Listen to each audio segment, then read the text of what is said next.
the Goffstown School Board meeting. I call the meeting to order at 5:33. You can stand and say the pledge.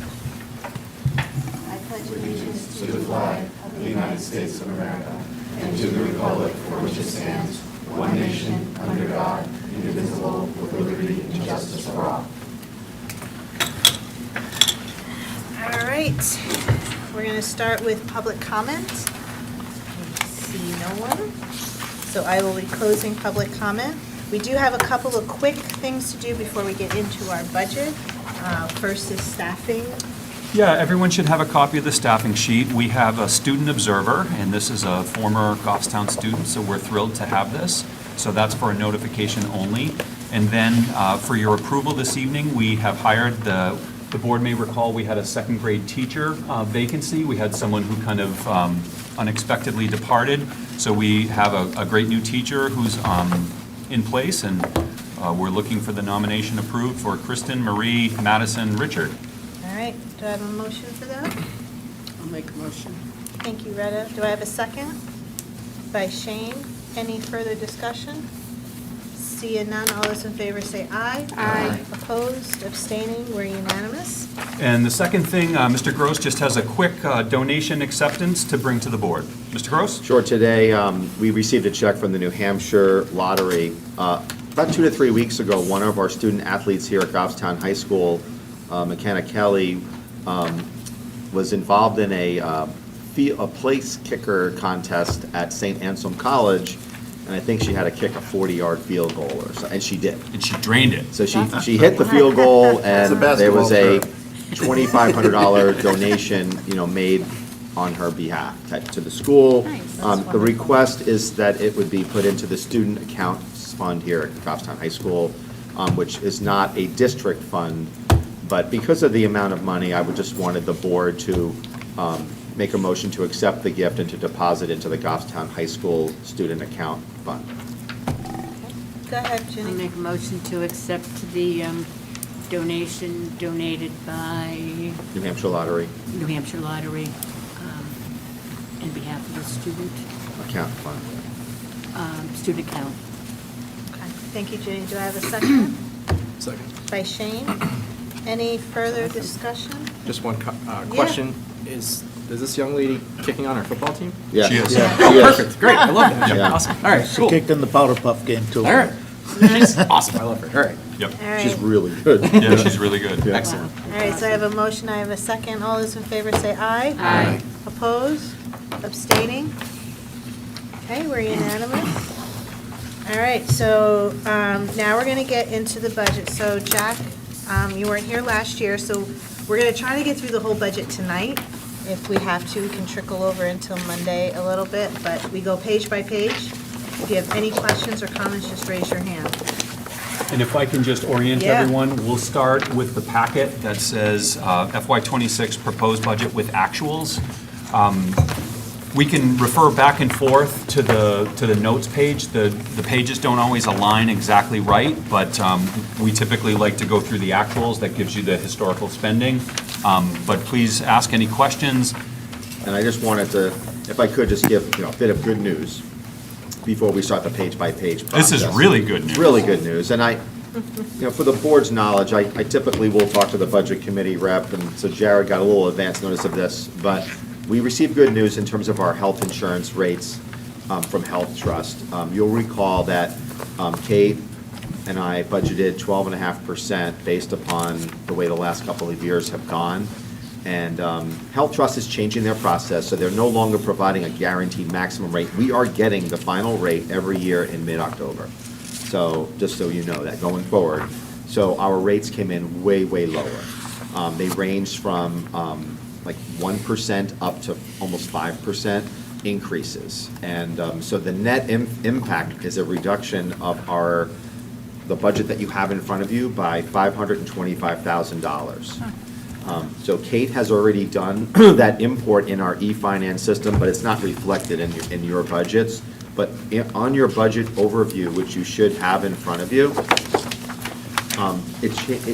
what this has done is it's essentially changed the percentage increases. So right now, our default budget is at $54,134,286, and that's almost $1.3 million more than the current budget that we're in now, and that's a 2.44% increase from our current budget. With new spending of $290,000, almost $291,000, we're looking at a proposed budget that is slightly less than 3% increase off the current year's budget, which I think is a pretty good thing. So two things happened in terms of that. So it was $525,000 reduction in health insurance premiums.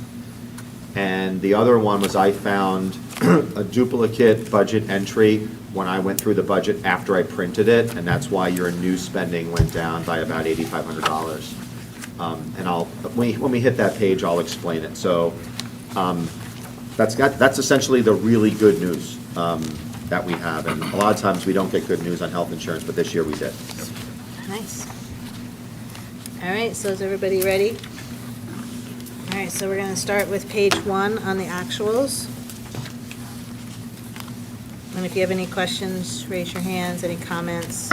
If I So- go too fast, just slow me down. And what I'll do is, if I see something that's kind of noteworthy or that was reflected in our budget presentation, I'll just give you a really quick, like, this line reflects that type of thing, so Okay. you're aware of it. And Scott, just to point out for anyone that location 000 are district lines, so we're starting with the district lines, just like we did with the presentations. So, to that end, on page 1, you're going to see a $45,800 new spending in non-capital software. We talked about it at our budget presentation, and it involves, a lot of it involves the Office 365 licenses and our device management, our file wave software. As we rely more and more on software now is, they call it software as a service, meaning that you're paying an annual licensing fee. Very few software packages, you buy them outright. Now you're buying a subscription type service. So, and with that, with all of the antivirus, the ability to provide the productivity software, et cetera, this is something that we have to be, this represents, as you can see, 45,000 of the 290 is in one line here. We do expect to see some savings on the licensing, the device management side in the years to come. So we think that Microsoft has a product for us at a lot less cost. But right now, that one is the biggie on that page. All right, so moving on to page 2. Noteworthy on this page is the third, on line number 30, is teacher substitutes. So if you see those actuals, we've been, getting closer to $500,000 and realizing that we put $30,000 into our new spending last year and had a default. As I mentioned during the budget presentation, I did a default budget transfer of $50,000 to get the default up to $350, and then added another $25 to get to $375. And this is something that the school board is going to have to constantly revisit to try to stay current. We can't it's one thing to be behind, $100,000. We can't be $200,000 or $300,000 like below actuals on this type of stuff. So that's the biggest noteworthy one on this page. Any questions? And then there is one more. Yep. And that is on line 49, and we talked about this. This is the service that we pay for the town of Goffstown. And again, based upon the actuals, there was a default budget transfer there, so that you'll see the default is at $99,000, and that is for the services that we pay to GTV and Parks and Rec. All right? So those were the biggies there in terms of either new spending or default changes. All right, we can move on to page 3.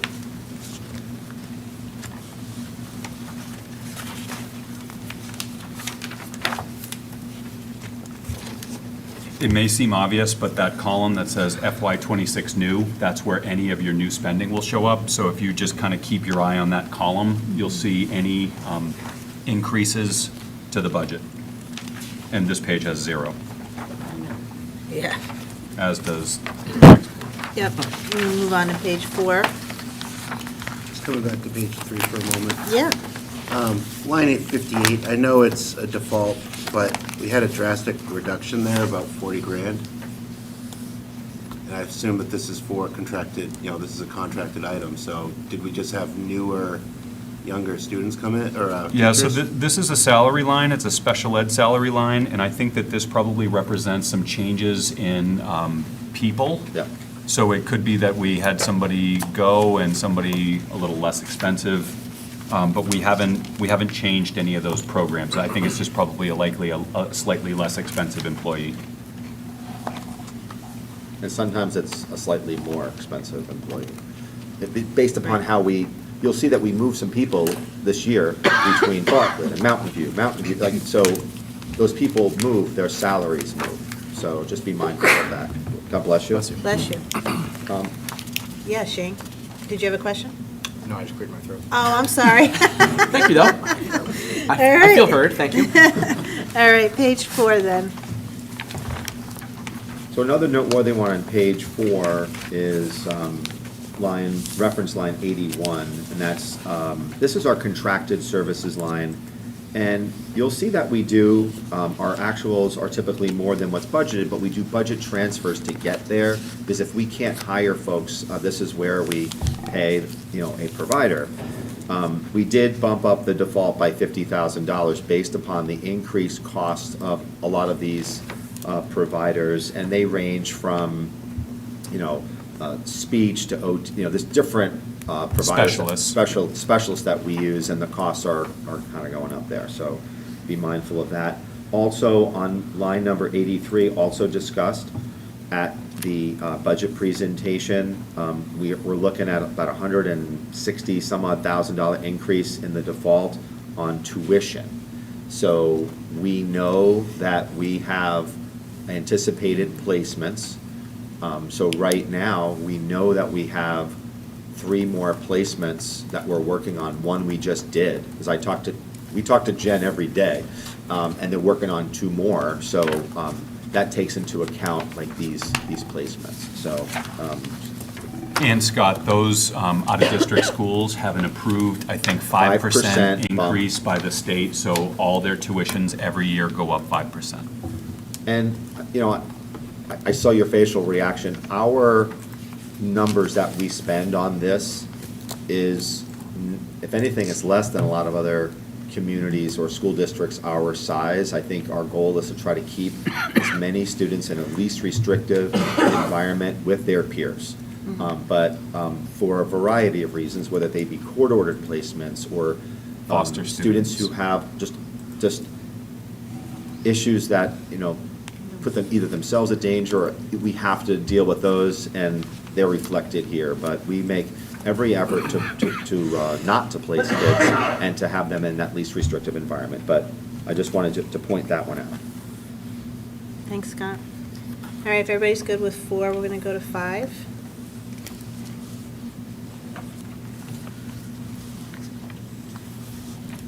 Important one on this one is line number 108. So line 108 was a line in which we wanted to reduce that last year, and we did, but then when we got the default budget, it reinstated it, so I moved $50,000 from this line to the teacher sub-line, just so you are aware. Wanted that to be, it's disclosed in the budget notes and during the presentation, but I wanted that to be in the record. Okay, thanks, Scott. The rest of page 5 is our ELL program, and then getting into athletics.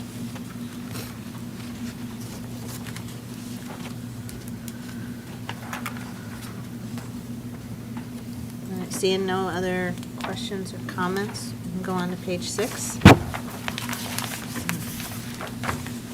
So page 6 that's noteworthy is line 145. And you'll see that we looked at our actuals. This is your summer school teacher salaries, and Wendy and I have been having discussions. Well, keeping in mind that 22 and 23 were impacted by COVID, where we didn't run programs. But we think that there is an opportunity, to reduce that line based upon actuals, and we did use those monies for budget transfers to another line. So just so you're aware there, but we feel pretty comfortable with the 30,000 and, on that line. Go ahead, Jared. Thank you. Reference line 132, we're talking about athletic stipends. It doesn't look like it's grown at all. Is that part of any of our contracts that we have, remember it, MOUs, that we have to increase that for pay? Yeah, so we, I think actually in our contract are the contracted amounts for all of those. So this line are all of our coaches, the athletic stipends, and yes, the dollar amounts are set in the contract. Okay. So when our contract is up again, that's when those amounts would likely be expected to move. So those have been steady or level for the past number of years? They haven't grown at a 3% increase or anything along those lines? Right. Thank you. I'm gonna take note and double check on that one, just so that's a good question, and I'll double check with Kate on that. Thank you, Scott. Anyone else, page 6? All right, we can move on to page 7. So page 7, Scott, same story on line 170 for the increase in the IT. Yep. And that was the theme, as we mentioned it in our presentation, it's IT and facilities, a lot of increased costs in those particular areas. And Scott, just again to reiterate, we anticipate seeing IT increases both for software, for hardware, as well as personnel over the next several budgets. We're really trying to stagger our needs over the next couple of years because our IT needs are really big. Go ahead, Jared. Looking at 167, the guidance testing, that jumped up by about $4,000 for default. Is that a transfer? Or is Yes. But Wendy and I talked about this. This is our NWEA Yes. testing, and it's gone up in cost. Yeah, price so, increase. yep. Okay. Thank you. Everybody else good on page 7? And I just want to clarify, Jared's. Yeah, go ahead. Because I think it's good also to be in the record. Yep. If something is mandated by law, then, like I mentioned before, the out-of-district placements, right? That just goes up. If it's something else, let's say it's a supply line that needs a bump, and I will have put a note, or it's in your budget transfer section, that I took it from like an underspend in another line and increased the default in the other. So I just want that to be in the minutes to show that there is a record of all of that. Okay. Thanks, Scott. All right, we can move on to page 8.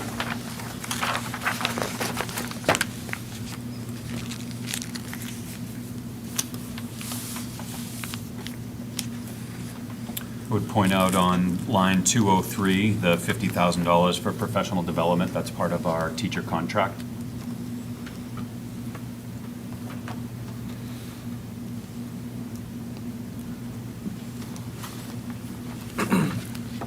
Go ahead, Shane. Just had a quick question about reference line 197. $12? It's a percentage. Okay. It's a percentage of what the salary is, and Okay. that's how, it's a formula. Yeah, 'cause And I the saw same it- thing for unemployment and FICA. There was a couple other and ones all that were like Weird $30. numbers, that I was funky, like, yep, Yeah, okay. yeah. All right, thank you.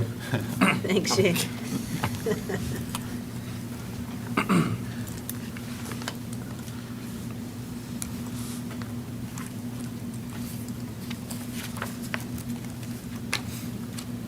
All right, if everybody's good with page 8, we can move on to page 9. Go ahead, Jared. 212, salary pool line, why is this not with the rest of them? Is this specific for, These are they're your tech people? so this is people that work for Mr. Brugier? Yeah.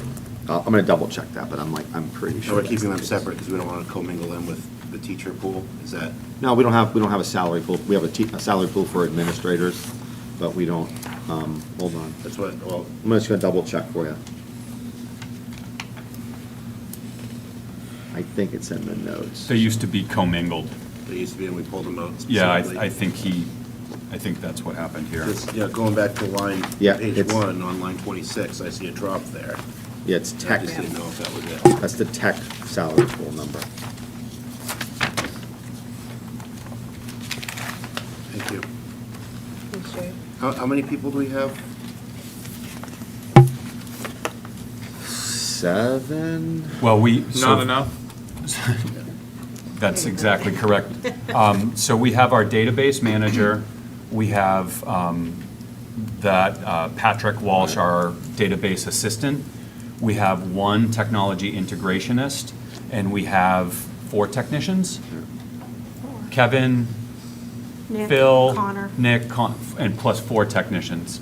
And as I mentioned, the vision of increasing this department, what we would be looking to do over the next several years would be to increase the number of technology integrationists.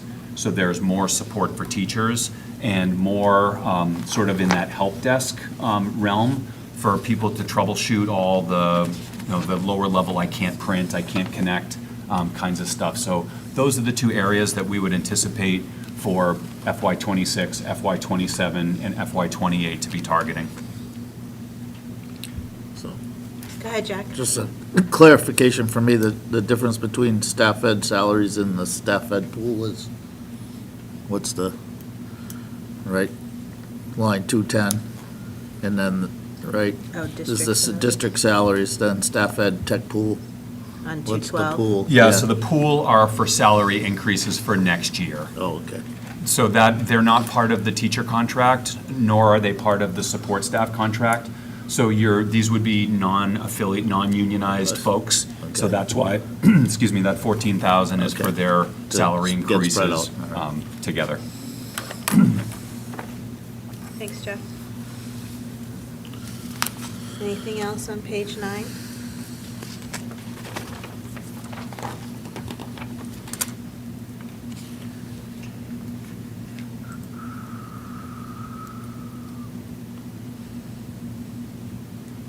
All right, we can move. You got something on page 9, Jared, or? No, I'm kind of going back, because I'm looking at things across the board based on what was just said. Okay. Sorry to go back to page 8. No worries. But we're looking at 198. We increased the budget by $1,000. Was that a transfer, or why did that increase? Yes. It was a budget transfer, default budget transfer. And it was simply because we have these folks who are now in our tech department, and they need to keep up with the latest in Certifications tech, and yeah. stuff. Okay. And then, just, Scott, as we look at the salary pool that was listed for the non-union individuals, I see a default here, and I know that we try to we have a default and we're allowed to do that. Are we looking at 3% of their salaries? Like, what is that default? Or is it just level funded? It's level funded, it's not based upon a percentage, and I think it is evaluated on an annual basis, with discussions between the IT director and the superintendent in terms of how that would be distributed. It's not, because it's not part of a collective bargaining agreement, there is give and take in terms of what folks, So if there's, their increases are. if there was a default last year that was 3% of total raises, and it's level funded, now the potential raises are 2.7% or something along those lines? Not necessarily, because, Well, Thi- if somebody's salary's gone up and the pool is level funded, that's less money for additional raises. I would agree with that statement. Okay. Yeah. And I think these are lines that we need to pay attention to, because we need to make sure that we're taking good care of our tech people. Yep, I concur. Yep. All right, is everybody good with page 9? So let's move on to page 10.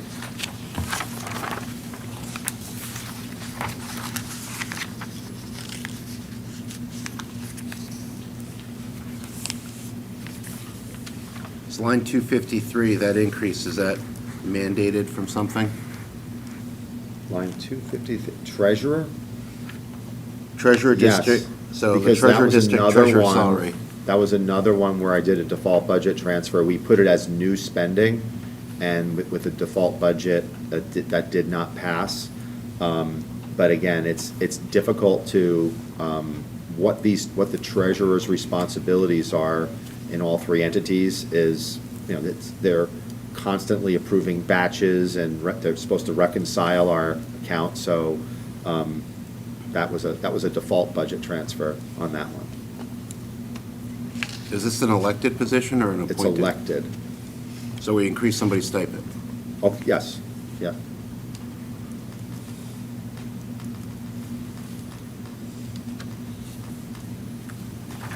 Ms. Chair, just as a question. Yeah. Knowing that this is a default item, do we have the authority to change that?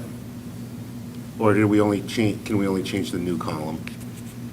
So I don't know if I agree with this. I don't believe this is a default item.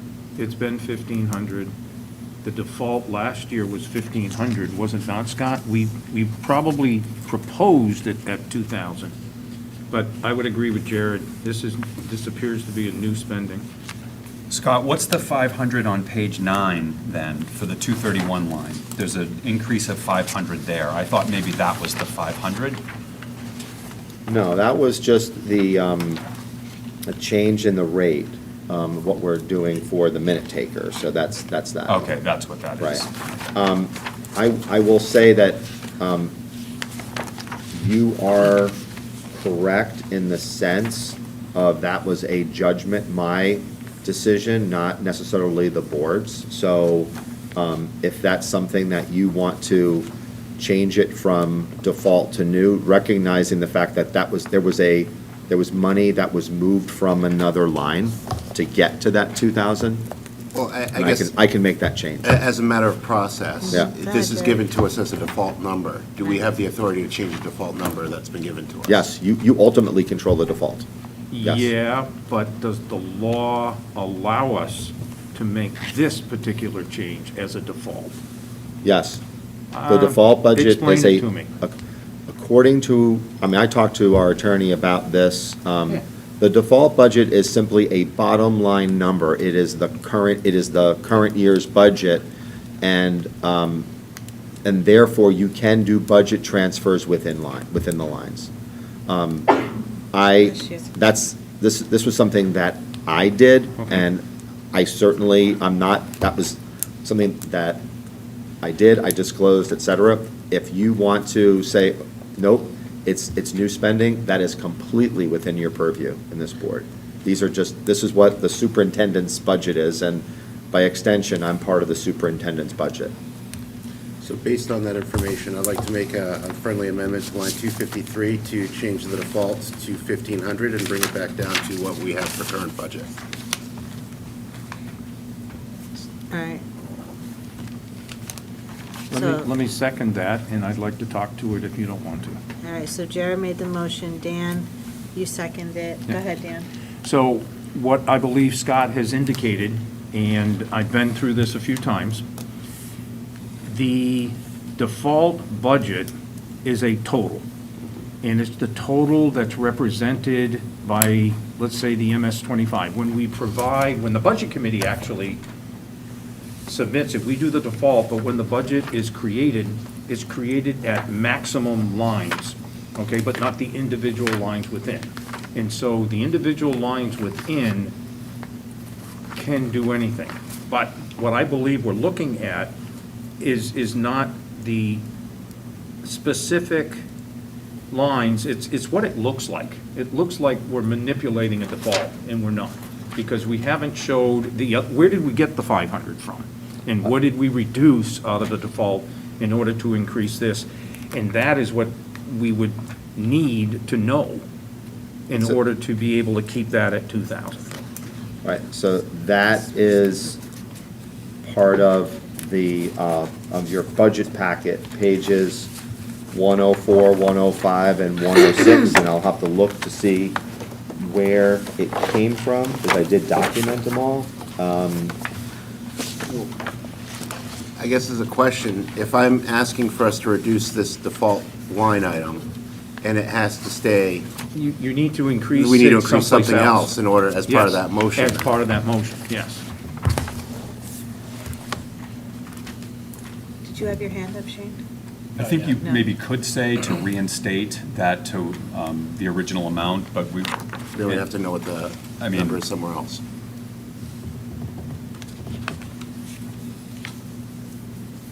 You want to look for that one, Scott, and we'll keep going? Yeah, it came from 2410-116.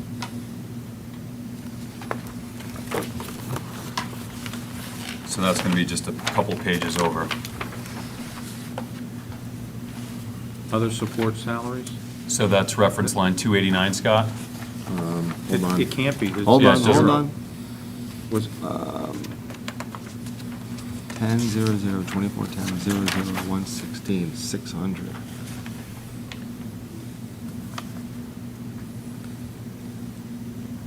Yes, it did come from that. Because you'll recall there's a zero in that line right now. yeah. So So my motion I would did be- budget transfers of $10,600 to different lines, and that was one of the lines. So my motion also includes to revert that money back to line item 289 So that should have 500 in the in default. default. Yep. Does my second concur? Not yet. Because I'm wondering why we zeroed it out. Why did it go to zero? Well, I think if you look at our actuals from 2024, it appeared that we certainly weren't spending very much of that line. And throughout the budget, if there were lines that weren't being spent, they went down, and lines that were overspent went up. So I think Scott looked at that, and so 2410 is an admin line. I don't know what historically that 2718 might have been spent on, Scott, but that's what you did, right? Yeah, that's exactly what I did. So I looked at where we didn't spend money, reduced it, and looked for it. Okay. I concur for my second. Okay, so we have a motion, we have a second. Are you good? Yep. Denise? All right, any further discussion? Go ahead, Retta. So I have a question. So $500 is going to go back to that 2410? Yep. And what will it be used for? I mean, is it just? It'll probably sit there, and then next year we'll transfer that 500. Okay. But during the year, we could say, oh, we do need it back Yeah. in the other line. I mean, it's just, it seems like it's semantics. It's a shell game. It's Yeah. okay. Yeah, in the end, it doesn't matter. We'll do what we need to do. Go ahead, Jerry. Thank Yeah, you. my rationale for this is, we're in a default. Political appointees and political positions shouldn't be getting raises in a default. That's my position, and that's why I'm asking for this to be level funded as it is. I can Thanks, Jerry. appreciate that position. Go ahead, Shane. Scott, what was the rationale in increasing it from the 1,500 to the 2,000? Because we have taken a look at not only Goffstown's, but New Boston and others where we have folks that are performing the duties of a treasurer, and others for that matter, whether it be moderator or clerk, and looking at when was the last time that, we increased that level of compensation. And that was a job that, candidly, you're approving payments like sometimes once a week. And then you're reconciling accounts. It's kind of an important gig. And Scott, we would also say that the elected officials don't tend to ask for increases. Yeah. So if that stipend amount hasn't been increased in, it could be 15 or 20 years. Yeah, I I think Scott's thinking was it was appropriate to increase Well, that. and this board thought it was appropriate to put it in new spending last year. So that was the deal. I see both sides of it, so, Yeah. okay. Thanks, Shane. Anyone else on page 10? Now, the motion did not include adding 500 to the new spending column. Correct. Default No, I went to column. the default. No, but there's a new, but it did not include putting 500 in that. The motion did not include that. Correct. That would be a different discussion. Right. Yep. Okay. All right, so we're good with 10. Let's move on to page 11. there's a We took a Oh. vote. Yeah. Oh, I'm sorry. That's right, we had more discussion. All right, any more discussion? We have a motion with a second. All those in favor say aye. Aye. Opposed? Abstaining? We're unanimous. I didn't, but I vote. You vote Yes, yes? I voted yes. Yeah, I thought you did. All right, so we're unanimous, Denise. Yep. All right, so if we're good with 10, let's go on to page 11.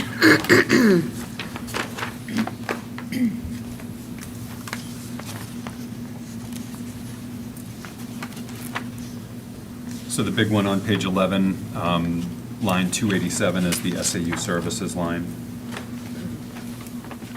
Oh, yeah, we haven't seen that budget yet, have we? Nope, you'll see it next week. Next week.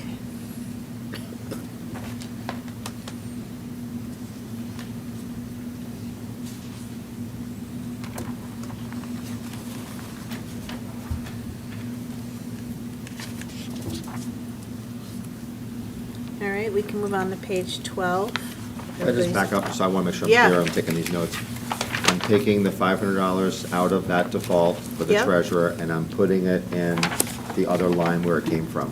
You're putting it in Adding 500. 289. Okay, that's what I thought it was. Under the FY Yep. '26 default. Yep, I just wanted to not new. double Yep. check that. Yep, Okay. and that's page 12. Yep.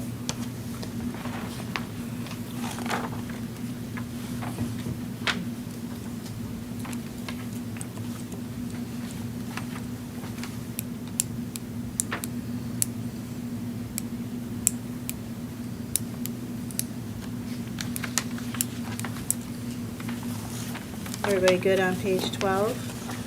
Scott, the audit, on line 285, there's no increase for the audit?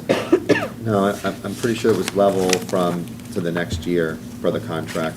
Okay. It'll go up I think next it was year 3. Yeah. Yeah, It'll go okay. up in the following year.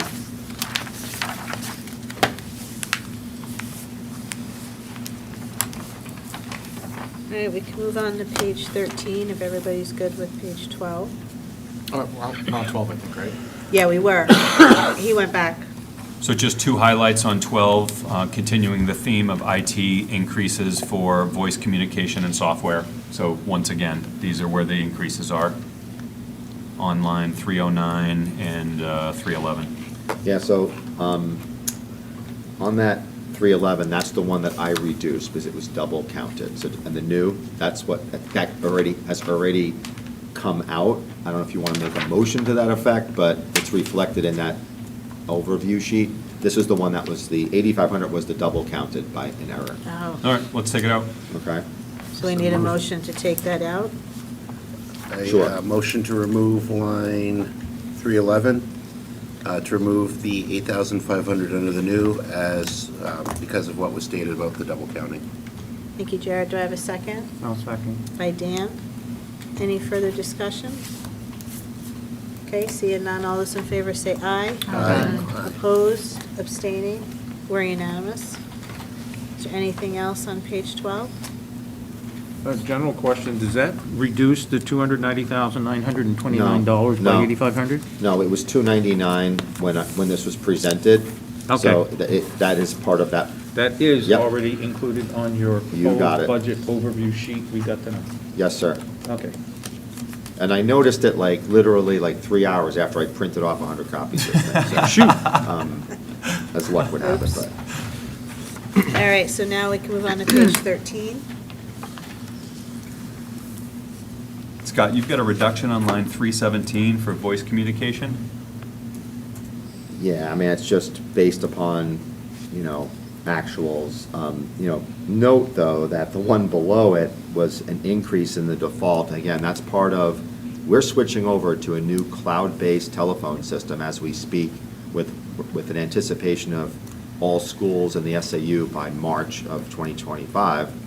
And that we've talked about it in A&F a little bit, but that cloud-based system carries a higher annual fee. We used our CRF for the hardware and the phones itself. That's what, if you recall, I think it was over $100,000, and based upon the number of phones that we're going to have to replace, but this is going to be the annual hosting of that cloud-based telephone system. That helps us because we had one of our IT people who's dedicated to making all of these phone changes, and now that's all done by a vendor. So, and it's a more stable environment for us. So, but there's an increased cost, and I used, for a lot of that, I had to use transfers within the default budget to get there, so that it wouldn't be new spending. Thanks, Scott. All right, if we're good with 13, we can move on to page 14. So this is when we get into facilities. So here are several facilities increases. So Scott, I'll let you speak to these. Sure. Line 345 is the rent that we have on our alt building, which is on Depot Street, and that's an increase in the rent charges. Line 347 is the property and liability coverage from Primex, and that one is an estimate. So one of the challenges of our budget season is not knowing, we do this in September, and I might not know our rates until late October, early November. So the hope is that if it's less, then I let the budget committee know. If it's more, I let the budget committee and the school board know. So the guess is that it will go up by $5,000, but that's a placeholder there. I should know within the next 2 to 3 weeks when I get the rate on that one. These others, we've talked a lot about grounds maintenance, and we as you can see on the one below that, line 352, vehicle maintenance. I mean, that's just a reflection of what actuals are. I mean, it's costing more to maintain our vehicles with either routine maintenance. It also, that includes our deductibles. If we're involved in an accident, we have a $1,000 deductible. That comes out of that line too. So try to shore up that one. And then as you go down to the software line, let me get to that one to see that one went up as well. 26, 2651.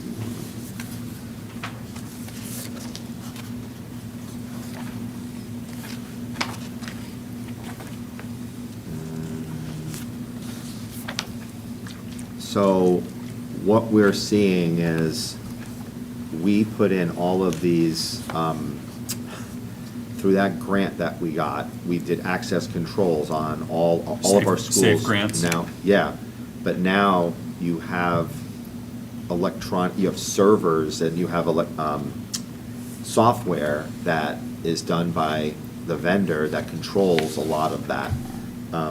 So, with the increased, or the nice part of access controls with these now you have the cost of those software packages. So, and that, recognizing that we give our employees fobs, so that software activates, deactivate fobs. That software, if we have people that we want to give access, limited access, let's say it's a vendor, let's say it's a booster club that's going to use a gym, we can give them Saturday morning access between 7 a.m. and noon, and that's the only access they have to the gym. So it's a nice thing because it takes the keys out of the equation, but with that, there's a fee. So between that and our, what's called our milestone server. So our milestone server is all of our security cameras throughout the district, and there are hundreds of them. There is software that controls all of that as well. So it's part of doing business in the schools of this era right now. And Scott, on the bottom of page 14, can you talk a little bit about the bus transportation? So we should point out to the board again, Yeah. one of the big fundamental changes in these lines is this involves us going from 19 contracted buses to 16. So this is a reduction of 3 buses and the corresponding increase in the contracted rates. Exactly. So that's one thing that we saw that with special ed a couple of years ago when their contract expired, that they raised the rates over 20-some-odd%. Same thing now with regular ed. We had a really good 5-year contract, and but with that, with the need to attract and retain drivers, they need to take their wage from $17, $18 up to, in excess of 25 to attract and retain drivers, and they want to get to 30, by the way, within this contract. So with that, you're seeing those costs go up. So when I say we, Brian and I talked about, what should we do? Right now, we have 16 bus routes. There, in an ideal world, 18, 19 might be the sweet spot, the ideal.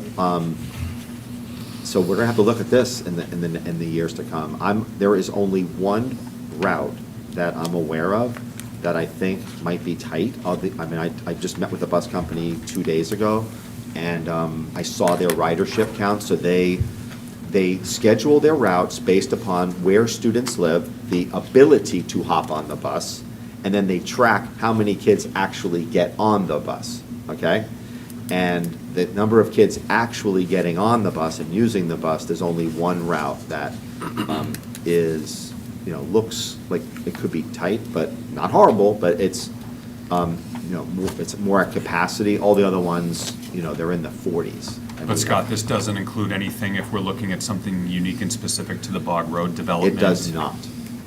However, this is probably not the time to talk about it. They are working, and within 2 weeks, I'm going to have more, at one of your future board meetings, we'll talk more about the Bog Road development. Looks like it's going to come online in December or January, and the bus company is looking at the notion of what the superintendent is exploring, just different options about how we might address students who are elementary aged if they were to go to Bartlett versus Maple, and what that would look like in our bus route. So I'll know more in 2 to 3 weeks. They think that they're going to be able to accommodate that within the existing 16 routes, but more to follow. If they don't think they can accommodate it, this is not included, just so we're aware. But it's only one route. It's not like it's a double run. It's a single run. It's elementary there and then elementary back in the afternoon. It's not like the other ones where they do double runs. The one that you really should also is noteworthy is the 364 line, Brian. And federal law, McKinney-Vento, says that we have an obligation to provide homeless transportation, and that's a very complicated situation, one that is dealt with by folks at the SAU, and we endeavor to work with neighboring school districts to do cost sharing and creative ways of trying to get these students to the different schools in southern New Hampshire. Again, we have a transportation coordinator and others who work on this to try to keep the cost down. But it is something, if you look at the actuals in 24. Very volatile. It's up and down. Very volatile. So, And usually when we talk about unfunded mandates, we talk about ones that are from the state of New Hampshire. This is a federal one. This is a federal one. so those are the, transportation's a pretty big cost. Yep. There's no doubt about that. All right, so we can move on to page 15, which finishes up the district, and on the bottom, it starts with Bartlett. So I do want to make a pitch, and I always like to brief the board on where I think we are headed in terms of the capital reserve fund, because we're talking about the operating budget now to give that to the budget committee by the end of this month. But the other thing we have to give to the budget committee is our recommendations on warrant articles. And making a deposit into the capital reserve fund is one of those warrant articles. You'll see that it was 200,000 and then it went up to 250,000. I'm telling you that I'm recommending 400,000 for the warrant article this year because we have that Mountain View cistern project, replacing that cistern. So I believe that we need to earmark the majority of that deposit of 400,000 for that project. So I want to be, I'm going to say it now, and then I'll say it again in a couple of weeks or a month after that. So it's a project that we're looking to do in the summer, and Randy and Dawn are currently working on the pricing of that project. And this is phase 2. Phase 2, right? So I just wanted that to, since we're on that particular line, that 389 line of capital reserve fund transfer, be prepared for that one. And you're right, then we start Bartlett. All right, if everybody's good at page 15, we can move to page 16.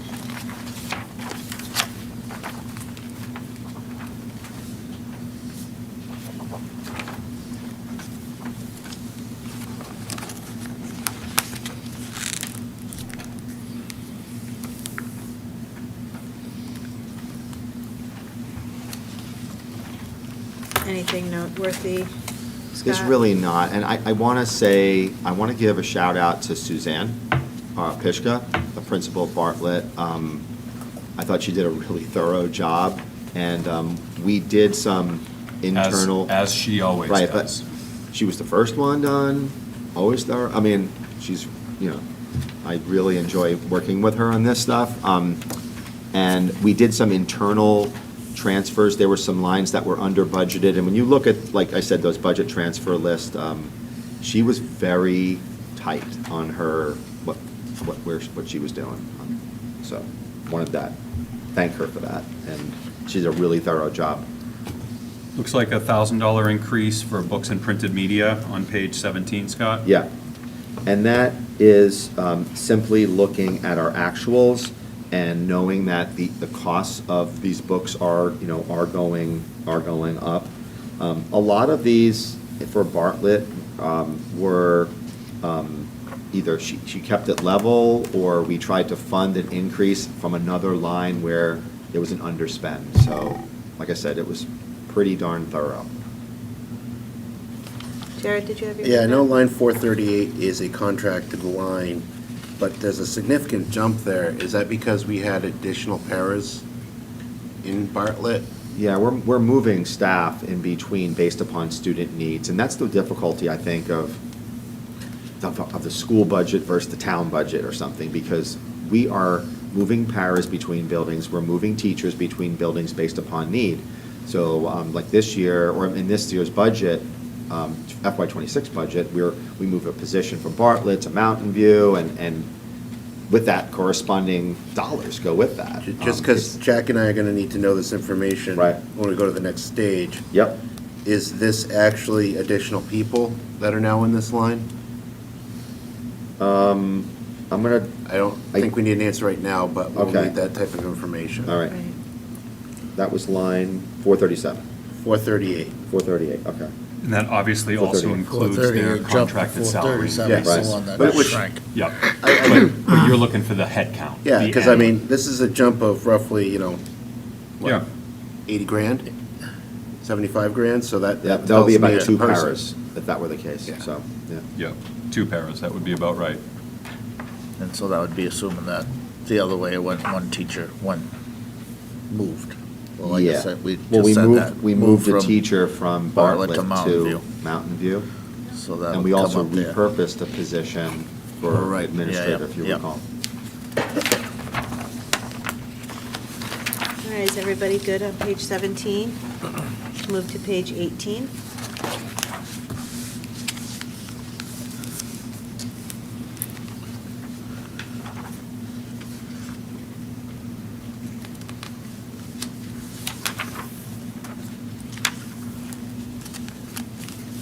$452, looking at teacher retirement, that's just a drop off there. That's simply, that's a. Same thing? Same thing that Shane mentioned before. The teacher retirement is a factor of their wage. And if you have less, let's say you have less of it, drop down by one teacher, you would see that they're paying about 19%. We have to pay 19% of their wages for retirement, so it would be reflected in that.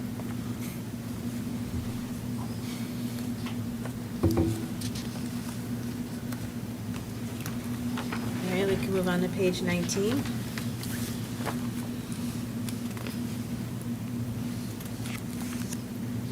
So noteworthy here, and you're going to see this at every single school, is on line 470. I mentioned it in the budget presentation, but we had to abandon QuickBooks because their fees went like out the roof, and they didn't give us the functionality that we needed in order to manage these student accounts based upon our audits. So we have to be able to, as the business office, have to be able to go into online their financials to monitor them. And with that, this was Laura Taylor and others, we went with a group called the KEB Group, and they provide the financial software for all of our student accounts.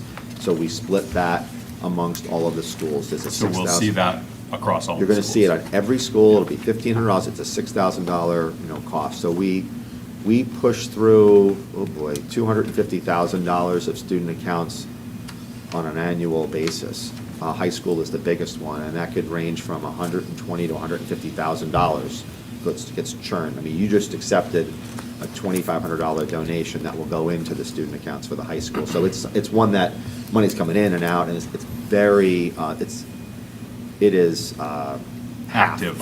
It is half of a job for one of our admin assistants here at the high school. All of the, whether there's fundraisers and things have to get deposited, and like, it's a lot. So that helps manage it. And then Heather Kelly, who's our assistant business administrator, she'll be working with Pamela this year on cross-training, but they have to actively almost perform mini audits every other month to make sure that everything is done right, because it is an area where if people don't do the right thing, it's not good. So we gotta. And you have to stay on top of it. Gotta stay on top of it, big time. Yep. And there's a lot of paperwork and forms, and so anyway, I just wanted to let you know that. So Scott, 490, was that because we're not sharing a position anymore? Reduction of the We just 100 haven't travel? used it, so Okay. it was just one of these, I try, on some of these things, if there's like 3 years and there's no dollars spent out of it, I'm like, what are we doing here? So, that was some of it. Okay. And if they do end up in this travel, we'll spend out of the line, but like, Right. why budget for it if it's Exactly. not being used? Everybody good on page 19? We can move to page 20.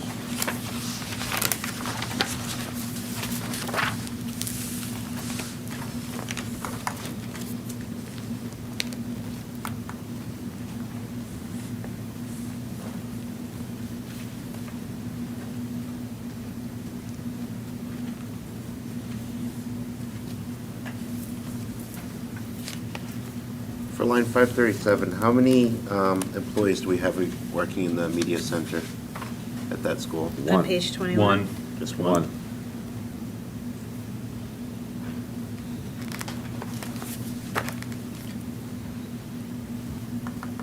We also have a part-time para in there, but that's a separate line. Yeah. That's And- right oh, it's underneath right underneath it, It's right yeah. below it. But note, though, that when people, they advance through these matrices based upon educational attainment and other things. So if somebody, got their master's or master's plus 30, whatever, they're getting increases based upon that educational attainment, so. Immediately. Just recognize that.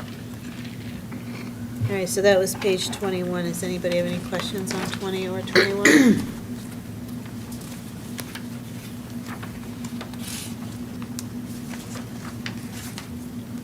We can move on to page 22. We're still in Bartlett.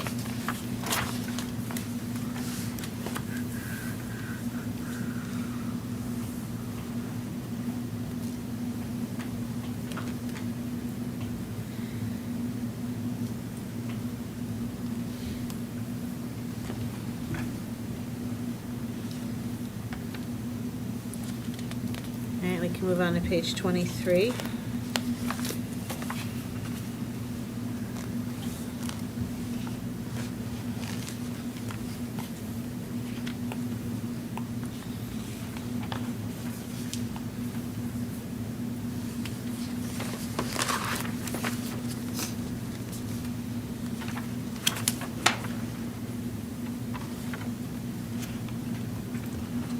Everybody good? Go on to 24. 24, you'll notice on line 615, a $3,200 increase for Bartlett maintenance. So this would be, again, the continuing trend of all of the trades and all of the support services to maintain our facilities costing more. And in some cases, more stuff that we have to either maintain, or now we have required testing. So, like, every year, Randy gives me another vendor that we have to test for. So, we test for everything from asbestos to lead. to Air, water. Air, water, you name Yep. it, like, we're testing for it, yeah. So with 615, we did drop the default there, but looking at our actuals, I guess it's significantly more than our actuals have been as well. So we're doing more testing, or the testing's actually cost increased? Both. If you look at the note, in terms of the notes, right? Yeah.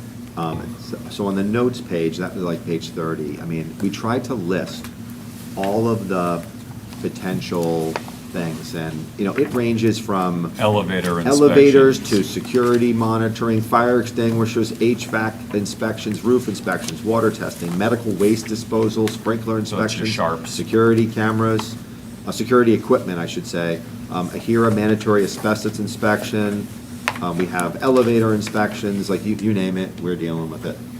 And you'll see that at every school. I guess what I'm wondering is, we've gone from 13.8 thousand, 13.7 thousand, $9,500 roughly, and now we want to increase this to 18.5. So it doesn't make sense to me why we have that new spend there, because that is a significant jump from what we've had for actuals. Because when you look at the notes section, what I asked Randy to do is to plug in what our bills have been. And I also found out that there were a couple of things that were not done, that should have Okay. been done. So that's it. We're That helps expecting us. more. Yeah. Okay. That helps us We're expecting understand. Yeah, more. yeah. Okay, that makes sense. So there are some other things So like, that, a roof inspection that should have been done, wasn't done, and therefore, you know, you didn't, so it was a, how do I say, underinflated number. It was like, it did not represent what we should be doing, all right, so. thank you for Yeah, that. Thank you. Okay, any other questions on page 24? I just also wanted to point, is I think, I don't have to then say it for 10 times over. If you look at the one line below it, the building repairs line, so tricky, because you have an estimate, and then depending, I mean, you can't Line predict. 616? Yeah, you cannot predict when something is gonna break. I had one just a month ago, it was a hot water heater that needed replacement, and I was just shocked at the number. And we got other bids, and sure enough, that's the number. Commercial hot water heater, you know, it's like $4,000 to do that. I mean, and you're like, that's kind of a lot of money for a water heater, but it's the water heater alone was like $3,000. So it's just the cost of these things is up and away. And Jack, you deal in this trade, so you know it, but, you know, I'm not in that business, and I'm kind of like, wow, it's very expensive. And we just don't know, you know, when things are gonna go. Some things are predictable, they have lifespans, but on some of these repairs, as you can see just from those actuals, in '23, we spent $46,000. So we kept that level funded, but these are hard to estimate. Thanks, Scott. All right, move on to page 25. We move into Maple Ave, towards Yeah. the bottom, Right. so that concludes Bartlett. So in 25, line number 649, again, in the budget presentation, a theme, and this one is IT equipment, where we entered into another round of laptop leases, predominantly teacher, but some of them are student as well. At Maple Avenue, it's student driven, and with those increased costs, we're looking at 8132, you know, to capture the cost of those leases.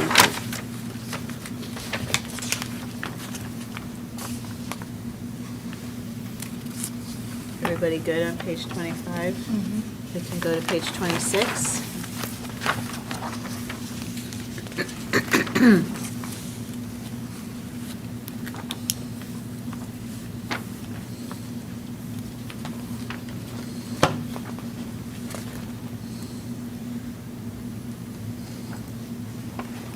So as you'll see for the next several pages, no new spending.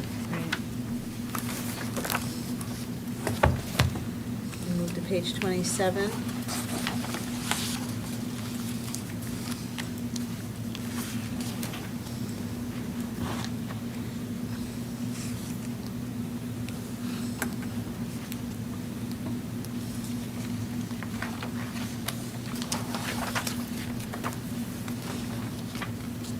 We can go to page 28. You guys are ready?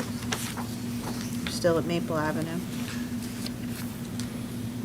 Go ahead, Jared. going back to 26 for a moment, just Yeah. looking at the travel, the $100, Yep.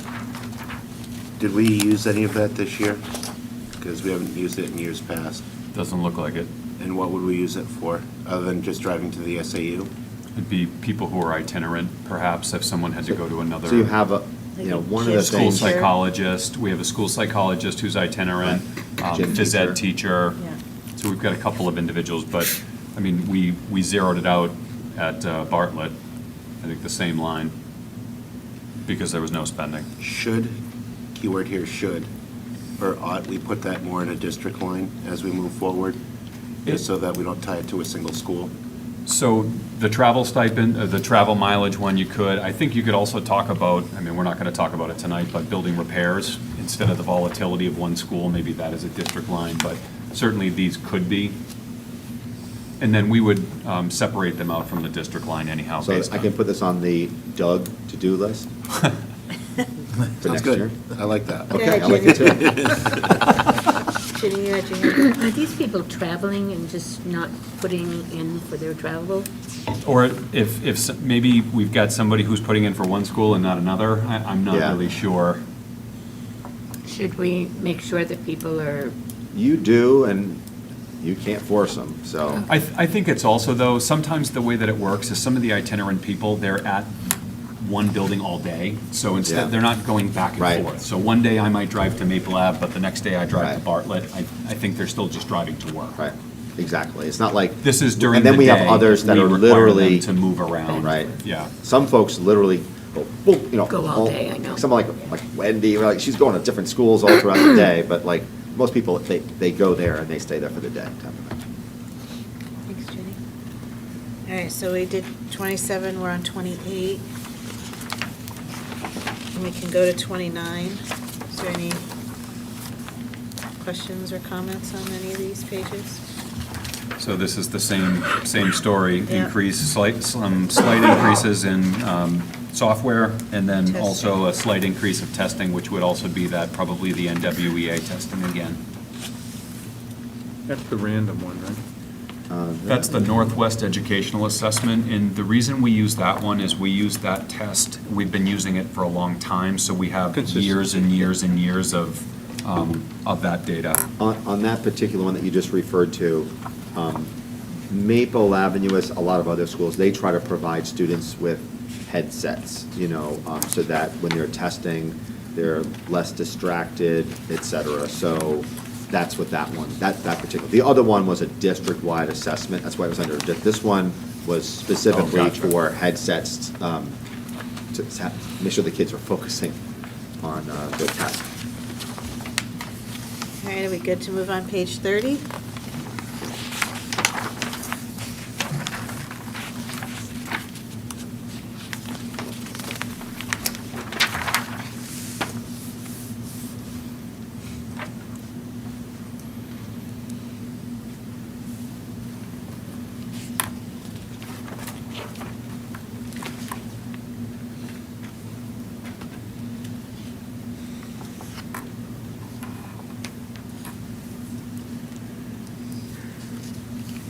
So Scott, the 775, the health supplies, is that 250, is that for just increase in medicine? or Yeah, it's just increased, EpiPens like, or we're something? seeing, you know, we're seeing increased costs for, Yeah, whether it be medicine or whether it be Band-Aids, like. All Just supplies, all health all the supplies. medical Yeah. supplies.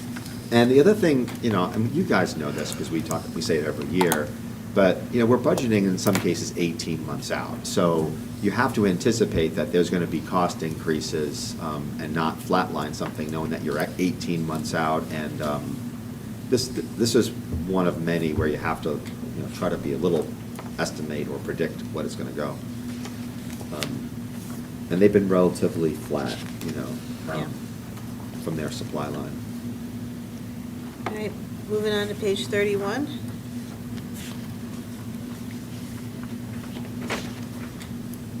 This is staff stuff, insurances. Yeah. Page 32.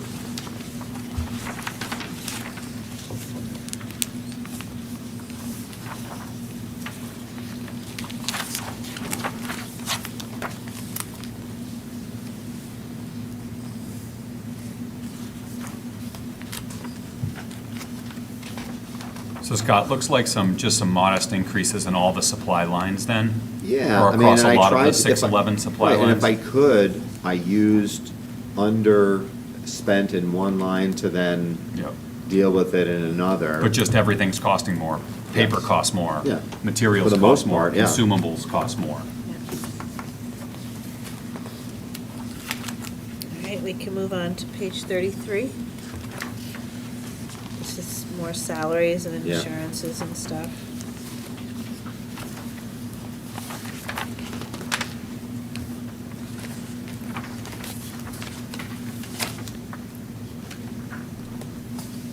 Page 34, if we're good. Yeah, so 34, just note that, this was the most pronounced at some of the schools, Maple being one, 861. So this was that cloud-based system, right? So we had previously voice over IP, and, we had a budget of $3,500. When Steve gave me the per-school costs for this new cloud-based system, it was over $13,000 needed for Maple Avenue. So I had to do a $7,000 default budget transfer and then still add 2623 to get to that number. So, other schools weren't as pronounced. Bartlett, you didn't see, the further away that you were from Goffstown High School under voice over IP, the more cost that you had. So that's why Bartlett had a pretty high previous budget for our communications. But Maple, so close to the high school, the cost was minimal. But under a cloud-based, the proximity or the distance between Goffstown High School and a school doesn't make a difference. And therefore, Maple had a really low voice communications line under the old system. But under the new system, they're paying a lot more. So just recognize that. All right, let's move on to page 35.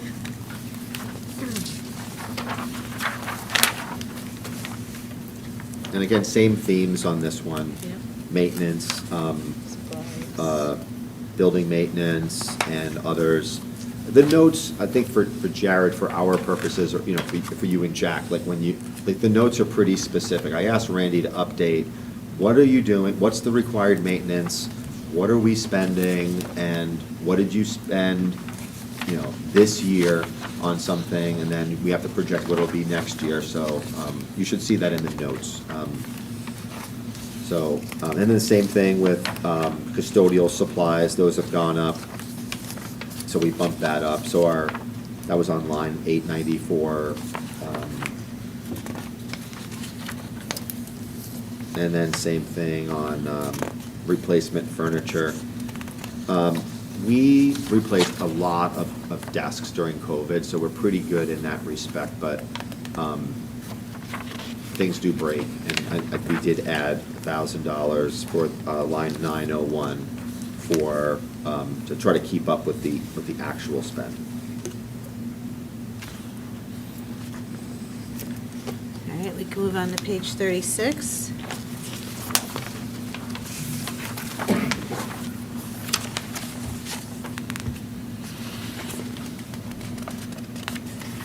Finishing up Maple.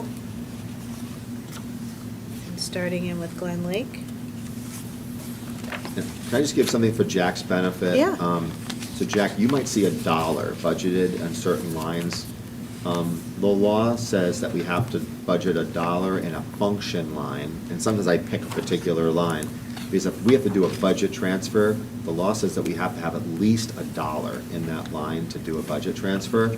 So we pick different ones, and that's why you'll see a stray dollar here and there, so that when we report to the state, we have the legal authority to transfer money. If the need arose. If the need arose for that Yep. purpose.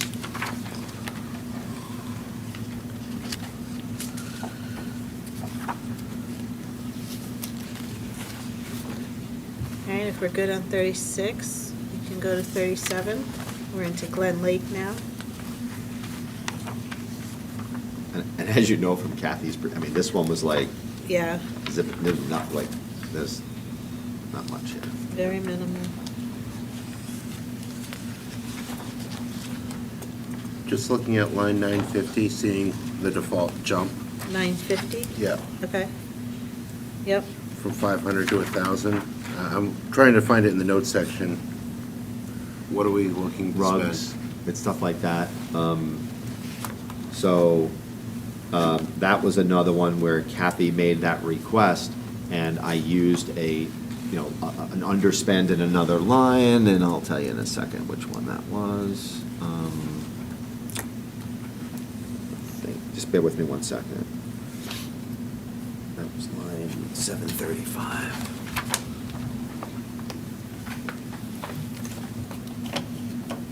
Took that one from 2410, 431. So within her own budget, there was an underspend, and I think that she wanted to I think it was rugs that she wanted to replace rugs at a greater frequency. Okay, thank you.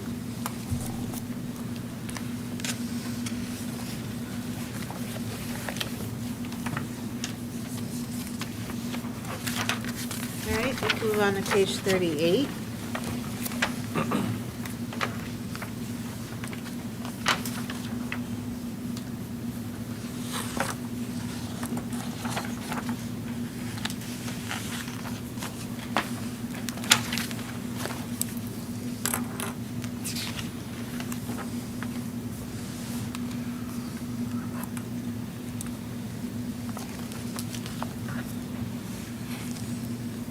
Looking at 976, I know this is something that's near and dear to Principal Stoyle, the travel that she has to do for assessments.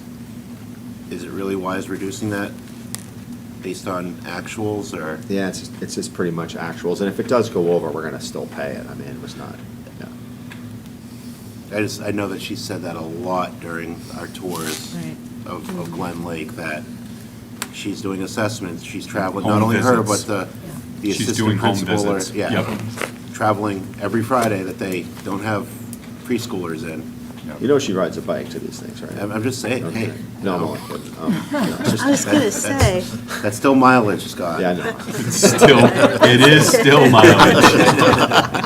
If she riding a bike, she should get more. She's got Harold and, Oh, Should be boy. on an electric scooter, doesn't matter. no, I think it was one where, looking at the actuals and, if it's something that, if somebody submits mileage, we're gonna pay that, even if Okay. it goes over, in the red. Okay. all right, are we good to move to 39? Which is retirement, insurance, salary stuff.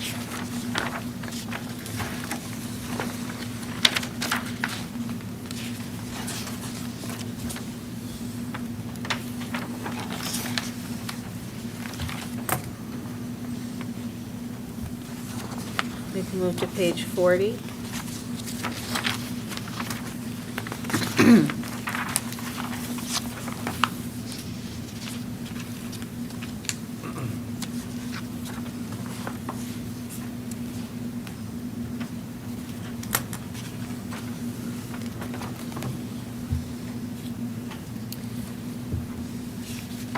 Page 41 They continues don't give with the salary. EpiPens away, do they? What was that, No, Dan? they're expensive. $160 for one EpiPen. Yeah, I know. They could be more. Yep. But boy, if you need it, You Oh, need it. It's well worth it. That's money well spent. Good golly. And they Yeah. have expiration, so even if they do, they're they don't last very long. clear, you still have to get rid of them. Yep. How long? Because the budget has two. It depends, they can last a year. We typically replace a child one and an adult one, I think, each year, some version of that. Yeah. Got it. And same thing with the pads for the defibrillator. We replace those. There are pediatric ones, there's adult ones. Sorry, Ms. Chair, I Yeah. need to, I wanted to do the research before I ask. So Sure. going back to page 38 for a moment. Yep, what line? Line 981, 981. which is Glen Lake's new equipment. I want to check the notes on this because we were budgeted at 1,000 and it went to 6,000 in the fall. And it looks like the note was that we're looking for 10 iPads for a cost of $5,000. Are there cheaper supplemental items we can use, either Amazon tablets or anything along those Yeah. lines? Or do they have to be iPads, which are one of the most expensive ones? Historically, we have used iPads at Glen Lake School. We don't have iPads in a lot of other of our buildings, but at that particular school, it's been iPads. And that particular line is more for assistive technology.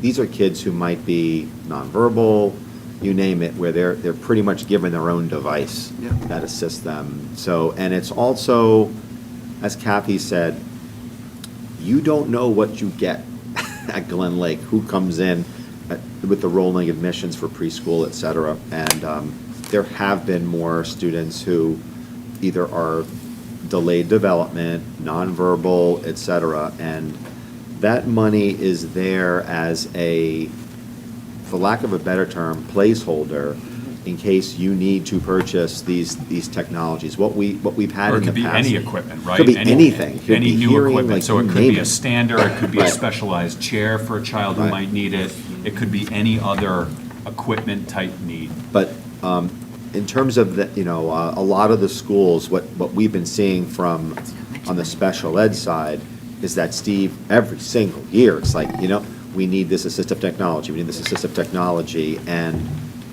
we needed to budget, for that. I'm not discounting that, I'm looking at, in the notes, again, it says 10 specific iPads. Yeah. As a district, we've moved away from Apple products because they are more expensive than Right. traditional or other products. I just wanted to say, I know that these are adaptive things that we need, completely understand, but Microsoft products are cheaper, though they might not work as much or as well as iPads. But there's other things like Amazon Kindles or Amazon Notes, whatever the heck they're called these days. There's just other tools out there that are cheaper, we get more of them.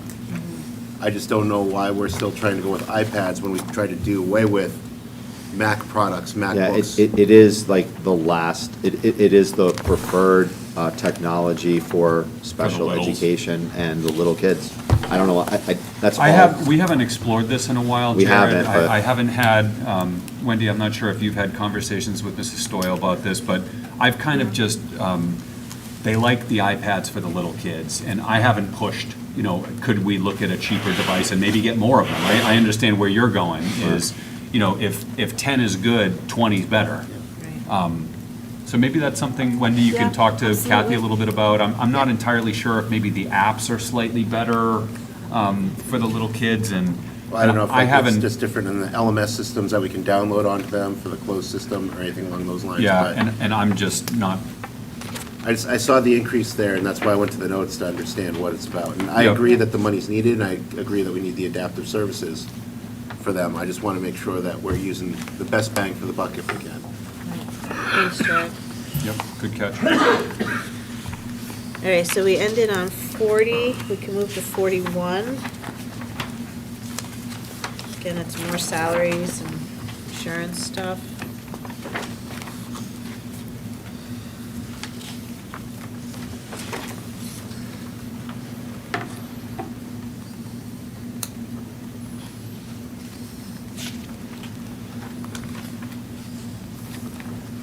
Move to 42.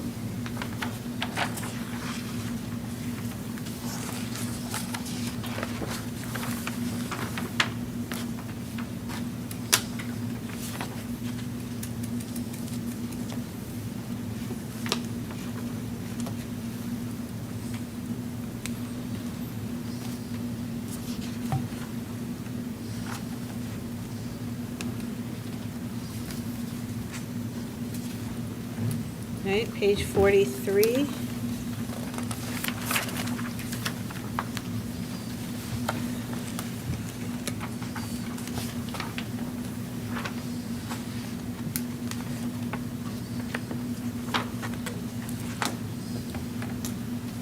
On 43, Scott, you've got an increase for water sewer. Yeah, sewer rates went up. Sewer rates went up. Yeah. And unfortunately for us, the sewer rates went up with, we didn't get a whole lot of lead time, so we're paying more out of this budget that we're in right now. At least we can budget for it next year, but the timing didn't work out great for us. And that's just because, Manchester put in a new sewage treatment facility. The rate, you have to pay for that. We're a user of that system. You know all about that, right, Heather? Yeah. The other thing I wanted to share, and it's on some of these overall electricity and propane, we should see some savings in usage based upon the LED lighting and the new boilers, et cetera.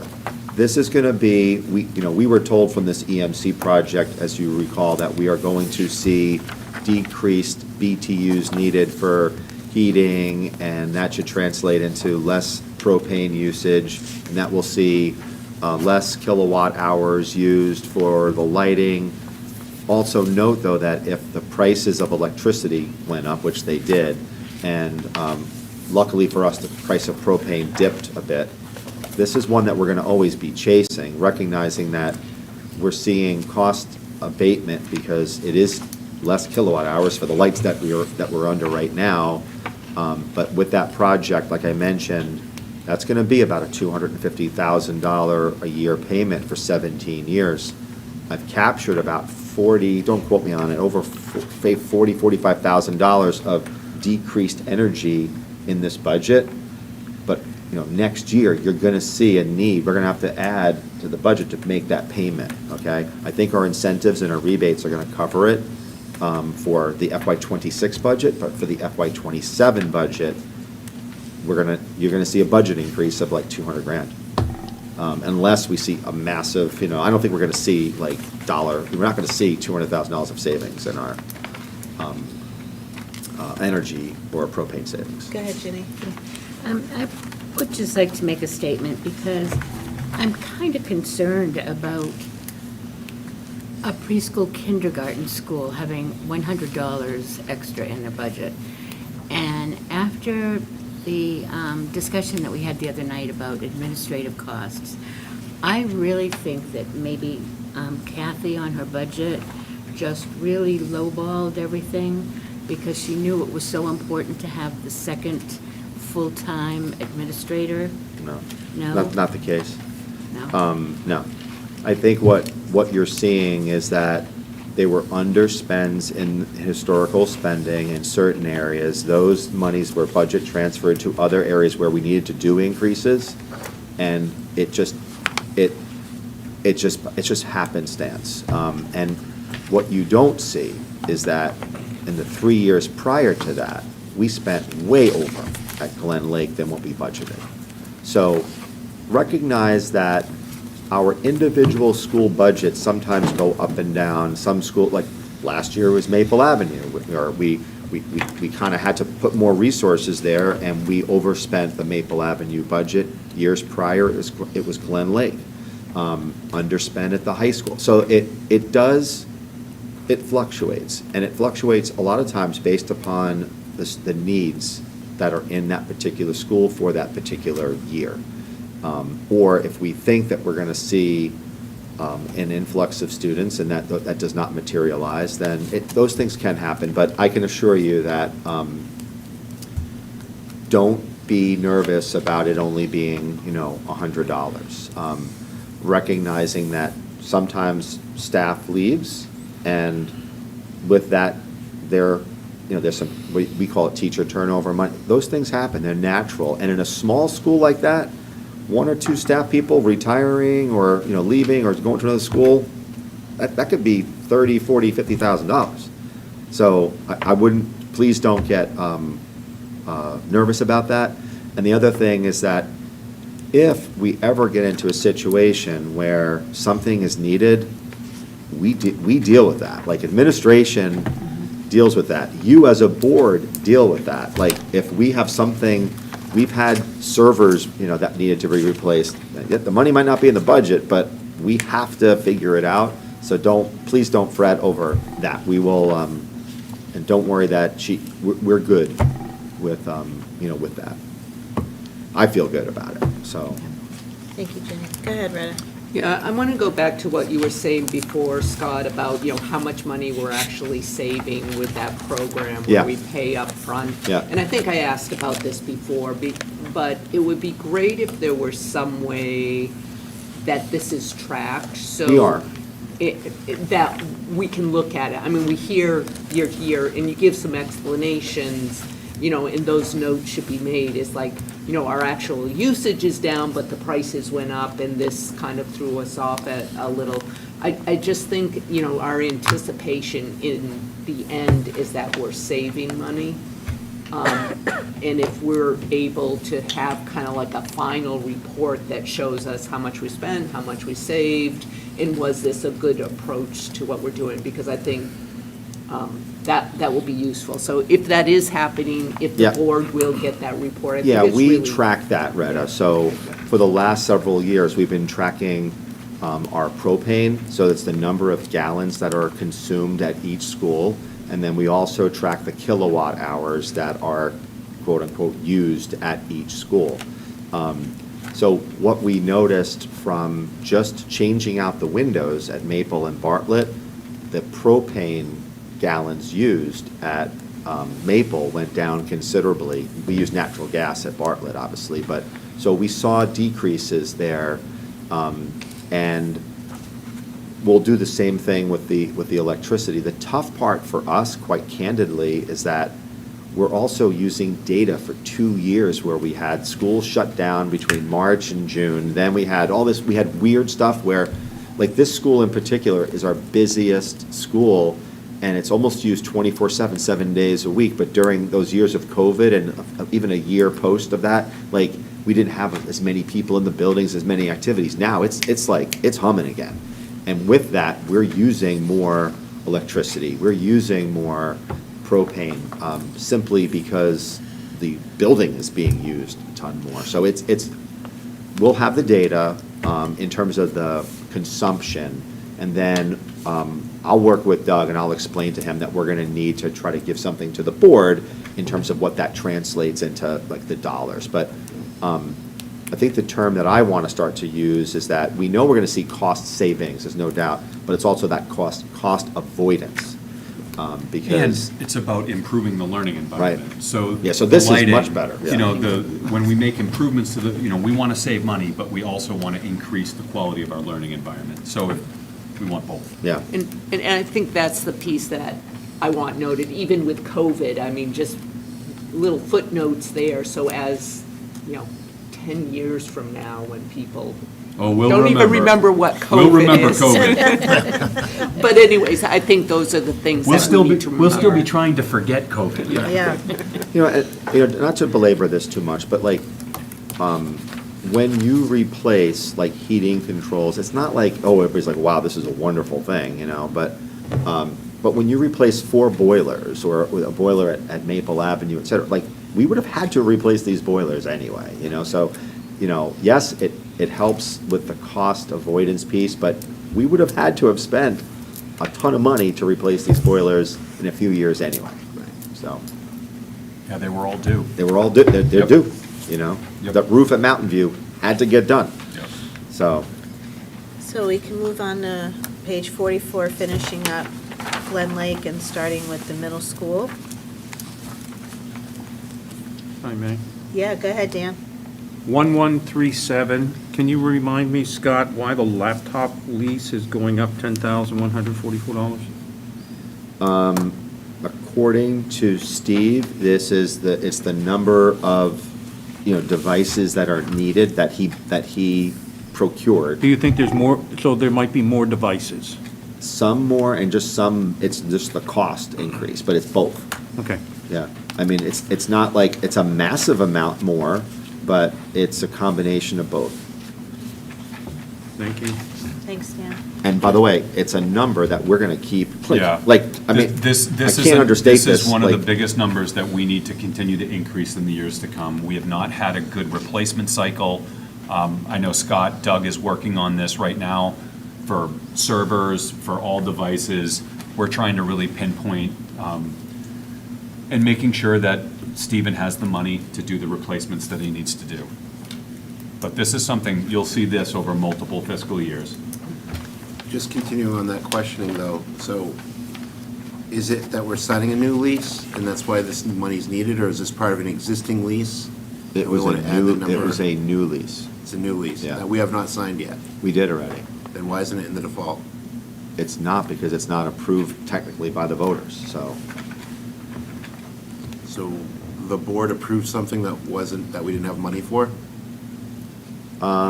Yes, but recognizing that we still have to pay, I still gotta pay the bill, but Yeah. it's technically new spending, yeah. So it used to be, this was a default change a couple of years Right, ago, right, Scott? exactly. It So could've- used to it be used to go into that if default, you but not had now. anything that was a continuing, a lease payment of any type, that you could build those costs in, and then there was a law change that said unless the voters approved it as a separate Right. entity, like a union contract, that you couldn't include it. And what you would do is, if it's a multi-year lease, you're supposed to put a non-appropriation. Which clause. they have. Right. So if you don't have funding Yep. for it, then But you we have a- can't put it in, we You have can't an put it out. in the default in that first year. Okay. You good, Jared? Well, till he said that last part. So if this is approved, then this additional $10,000 will move to default in perpetuity, or, Yeah. Until that lease is up. and how long are these leases that we're signing? 3 and 4 year leases. Yeah. Okay, thank you. Thanks, Jared. Anyone else on page 44? Okay, we can move to page 45.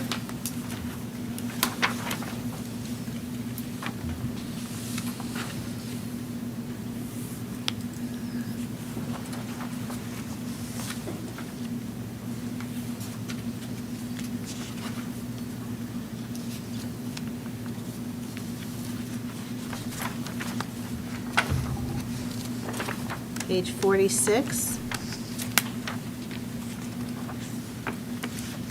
So I mentioned this in the budget presentation, line 1173. Mountain View is 30-plus years old, and we need to get onto a furniture replacement cycle like we do here at Goffstown High. A little more aggressive. So that's one of those things where there was a default budget transfer and some new spending to get to that. The school is looking a lot better than it did, say, 2 to 3 years ago. We've put more resources in there in terms of painting but we need to start to replace the furniture big time in that building. And this will help us do, hopefully, 4 or 5 classrooms and do that. But it was just woefully underfunded. And Scott, I would also share that the furniture that we're buying allows teachers to have more flexibility of how they use the furniture. So desks and tables that are kind of more modular, you can move them around. It gives teachers a lot more flexibility of how they can use the furniture in their classrooms. So it's a good thing for teaching and learning as well. Keeping in mind that during COVID, we got monies and we were able to buy, remember individual student desks? I know we got so many of them, that was great. Yeah, we but- replaced stuff. But we didn't do a ton at the middle school because we just didn't there. So the middle school is the one that it needs attention and it needs to get on these cycles. And Scott, we've had a furniture replacement cycle here at Goffstown High School that Mrs. McCann has Right. championed for years, Right. and it's allowed us to stay ahead of it. So if you walk around here, you'll see, we still have some of the older desks and Right. tables and things, but we've had more money budgeted that Mrs. McCann has used that, so that we've been able to replace furniture here. We need to be a little more aggressive and do the same thing at Mountain View. Yeah, and it ranges the gamut. I mean, it's, the outside spaces also need to be, more money needs to be devoted for brush cutting and, just, we spent a lot of effort over the last couple of years and it looks pretty good, but the brush cutting and that area in front, that has to be done pretty much every year or else it grows so fast. I don't know. So Randy, we're starting to get onto a cycle there, but we can't ignore Yep, it. we're moving in the right direction. Right, and that's not to mention that from a CIP perspective, we have to worry about the roadway in there. We got stuff to, Sidewalks. right. We'll deal with the cistern, that's a important thing. That's the most but important next it's- one. We need to, it's on our CIP, but it's a cost. All right, so we can move on to page 47.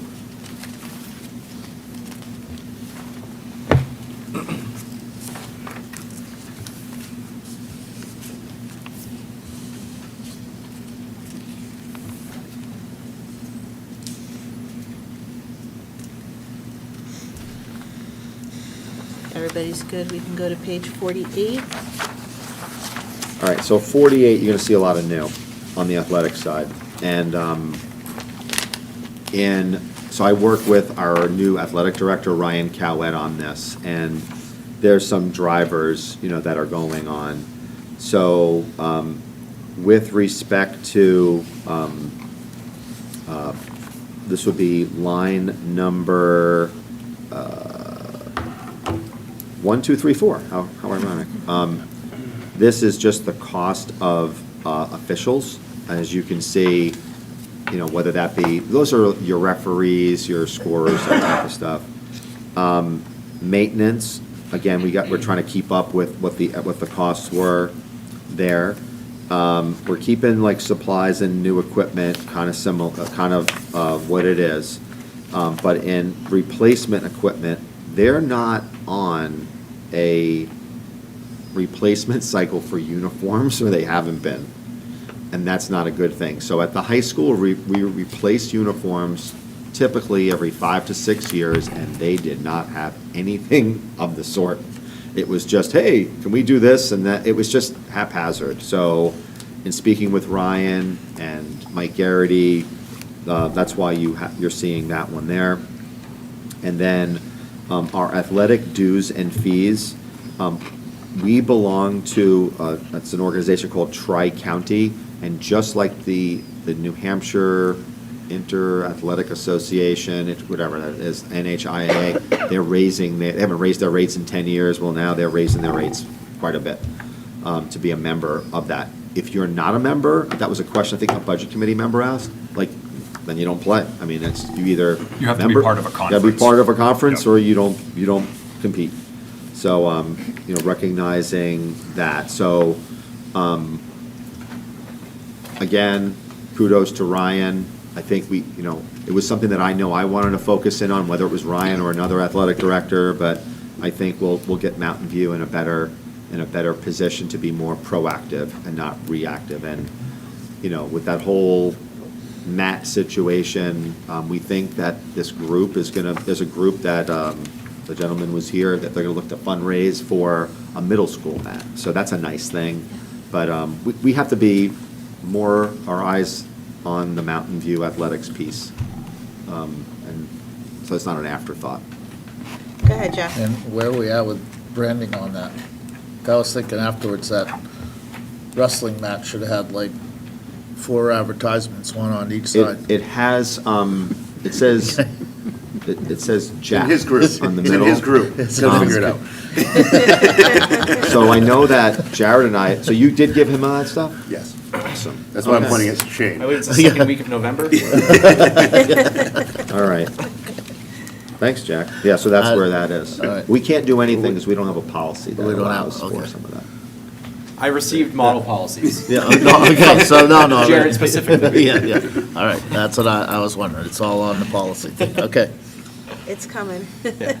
And ironically, I was at a Bedford football game, and they have a policy, and it was like, you were there, right? Over the public Yeah. address, and like to thank our prime sponsor, blah, blah, blah. Yeah, I mean, it's like, Oh, my God, we cannot do that. Well- It's so disgusting. I was at a basketball game. Yeah. And, they kept saying about the sponsor, and I'm like, the kids are playing this game. no, you're not This is supposed to not do the it during the game, NBA. but they do it during halftime. Yep. Halftime, they do it. I mean, I don't mind if they do it, but Yeah. They don't do it during the game. Let's not take away from the kids. Right. Let's not take away from yeah, the kids. exactly. This was gross when I was and I can't remember where it was. But It the was- revenue. Yeah. Revenue. Buy a mat. All right, so we're done with Could say 48. Let's Jack's move on to Mat. page Sorry. 49. Thanks, Jack. So this is insurances, retirement, more maintenance stuff. Slight $300 increase in supplies. Guidance supplies.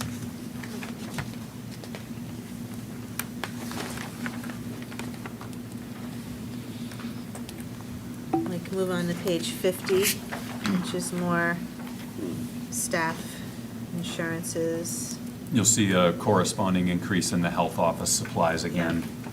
That's across the board. Yep.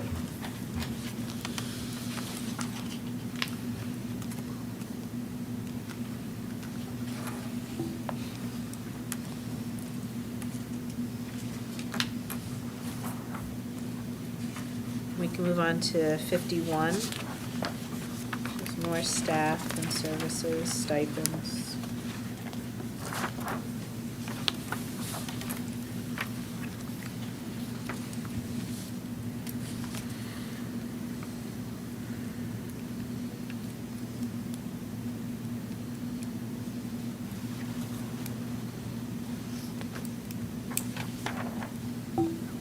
Page 52. Yeah, so 52 is a page that I wanted just to chat about. So similar to keeping an eye on athletics, I tried to take a strong look at the media center, the library. So what I heard from speaking with the librarian group is that it's becoming more difficult to stay within budget, which means they're buying fewer materials because they need to stay within budget because the cost of books and other medium are going up. So a couple of things that you're going to see there. You're going to see on line number 1341, this would be an increase due to the cost of books increasing. So, yeah, the current media center person is staying within budget, but you're getting fewer and fewer books because of that. So that's that reflection. The next one is the electronic information. You'll recall that we were, that was that split between the high school. This was the Gale subscription that we have. This shores that up so that each school is paying their fair share. And you'll see there that I had to do a default budget transfer to get to the 17,006 to get that line whole. And then the last one was, just non-capital software, and that's including some of your, they list that as some ebooks, et cetera. So it's just trying to keep up with the increased cost of books and other electronic resources that they have. And then it's that Gale subscription to clean that up. Other than that, I think it's Amy who's the media center specialist there, and she's really good. And the other thing too is like this, she's really good in terms of like if there's like a book that's missing, like she's on these, like she's on it. We're collecting revenue, and I'm always working with her at the end of the year because she'll say, hey, I collected $1,200 in books that went missing or something, and the way our budget works, that's revenue, and then I try to work with her I want, someone like her is really on top of their game, and I think it's important to recognize that the books are costing more. And Go ahead, Jenny. In defense of the increased cost in this library especially, didn't you just curate the whole collection too? That was here. So- She did here over the course of Here's the the entire middle year. So Yeah. doesn't it need to be like brought back up to getting the new books that, we're going to the library book sale on Saturday, and we're hoping to do that. Oh, come on. At 10 cents. No, I'm only kidding. We should all do it. Right? If you wait Bring your until bag 2, you at can 2 have it. o'clock. Yeah, a bunch of stuff. Don't put that in the minutes. Too late. Too late, we're on TV. So looking specifically at 1342, that Gale subscription of $12,000, that's going to be a $12,000 reduction at GHS. Yeah, you're going to see, it won't be Transfer. purely, but it's going to be a lot of that. Most of that. Thank you. All right, if everybody's good with page 52, we can move on to 53.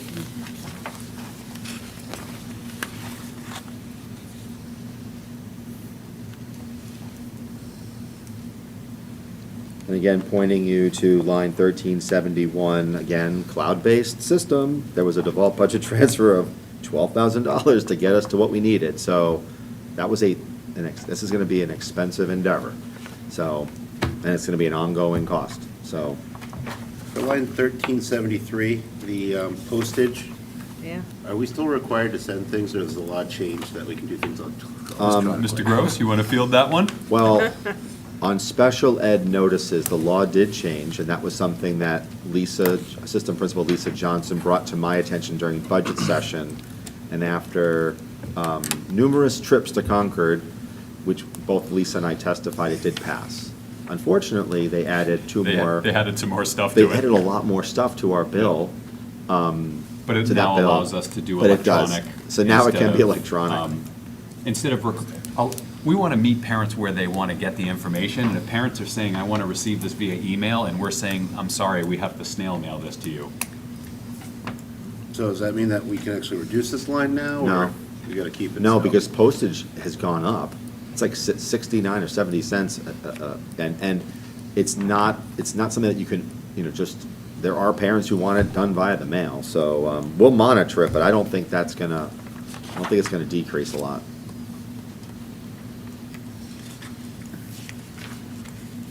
Thank you. Thanks, Jared. All right, moving on to page 54.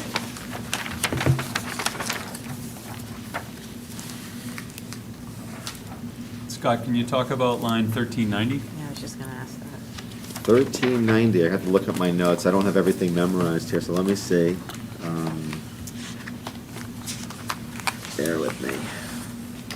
That is 1390.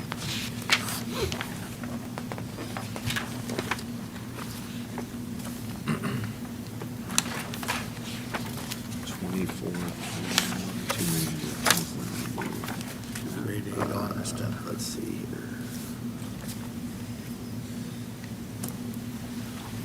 Yep. This was increased by $2,300 because we do recognition for Mountain View and the high school at the end of the year, and the costs of those. So promotion? Yeah, the promotional exercise. They do an 8th grade honors dinner.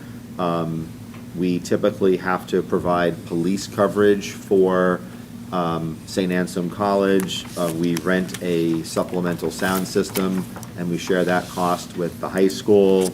And it's just, running that particular 2-day period where we do Mountain View and the high school, it's pricey, and that's, it's a culmination of, years at Mountain View, and then obviously graduating from Goffstown High, and we want to do the right thing and make it a classy endeavor. And there's between, renting out St. A's, which is, they're fair to us in the price, but we have to do other things in terms of supplement it because of the sound system and other things, so staging, but it's just the rising costs. I mean, police details have gone up, you name it.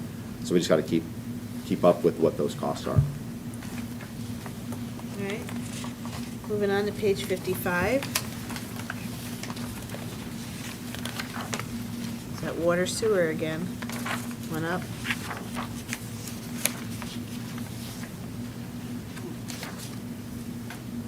Yeah, I just think this is like the theme of this budget is IT and facilities. So just trying to keep current on what the costs are in terms of cleaning supplies and paper products and, repairs, things like that. And then obviously water and sewer, so. All right, moving on to page 56. We finish up Mountain View and start with the high school.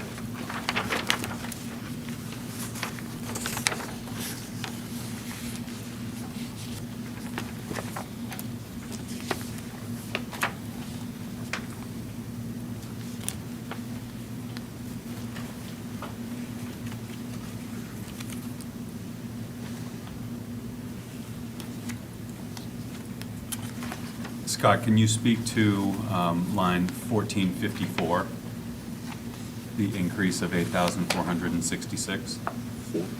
Technical programs, equipment. That's the laptops again. So that's just the same That's the thing, high schools. laptops, just like. Same thing, yeah.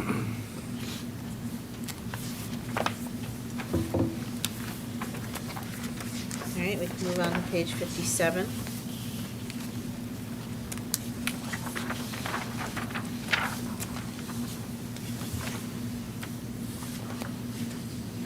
So these are all your regular ed teachers, Yep. Compensation. salary and benefits. Move on to page 58. It's more of the same. The additional for the dues and fees, what's that entail? What number? 1494. 1490. On page 58. Yeah, Increase of 1,350. hold on.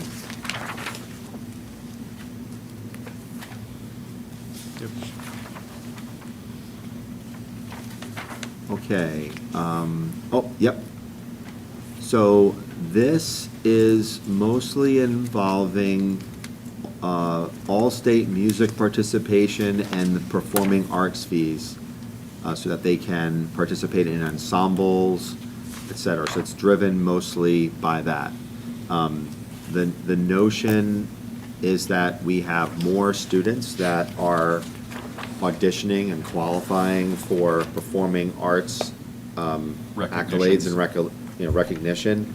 And this is, I guess, no different than, we send kids on for recognition for athletics and other arts awards, you name it, just trying to make sure that those students can participate in what their strengths are. So it recognizes that. Go ahead, Retta.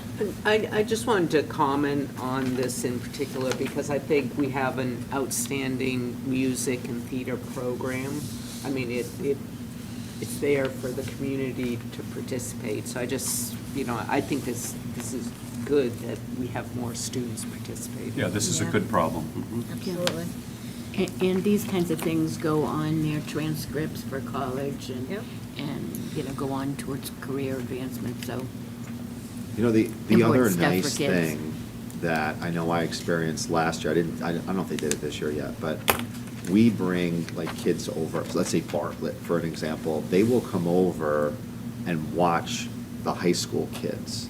And that gets them energized for them to play an instrument, to join the chorus, et cetera. So say what you will, but like I saw like the smiles on these little kids, and also saw the smiles on the high school students, because like they want a feeder program for for what they're passionate about, whether that be performing arts or music, et cetera. So it's kind of cool to see, and I do think that Goffstown has a very strong program, and it just, to me, like, that request made a ton of sense, and that's why it's before you.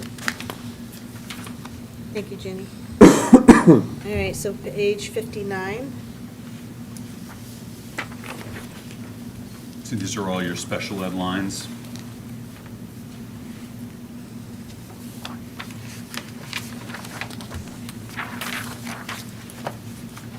And go on to page 60.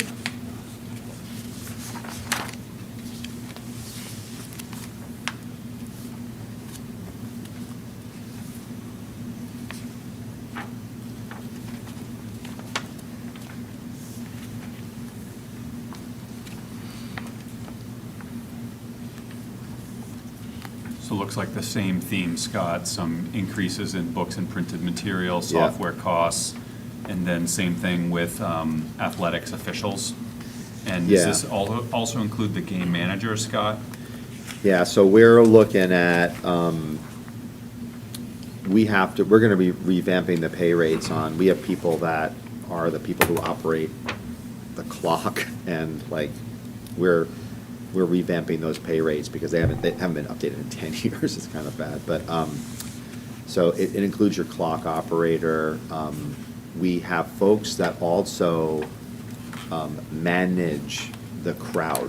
So, I mean, for those of you, well, Jared, you just went to a football game with me. I didn't get paid for that, though. You did? You didn't? No. Oh, you and I are volunteers. You should get paid in hot dogs. But, no, not even. Oh, I had to pay to get in. you did? Yeah.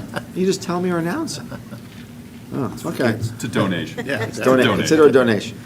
But anyway, like, our venues, depending upon the competition, so Friday Night Football has brought out minimum 1,000 people. It could be upwards of 2,000 or more, depending upon who the rival is. also depends. If it's a Bedford game or some others that are local, you have a lot of people, and it's a lot of students, a lot of adults.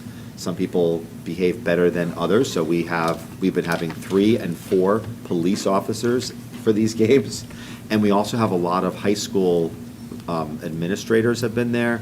But we have game managers who help in the student section, et cetera. And so that's what Brian was referring to. We do the same thing with certain sports like basketball. Sometimes you have a very heated rivalry, and honestly, sometimes it's the parents who are more crazy than the students are.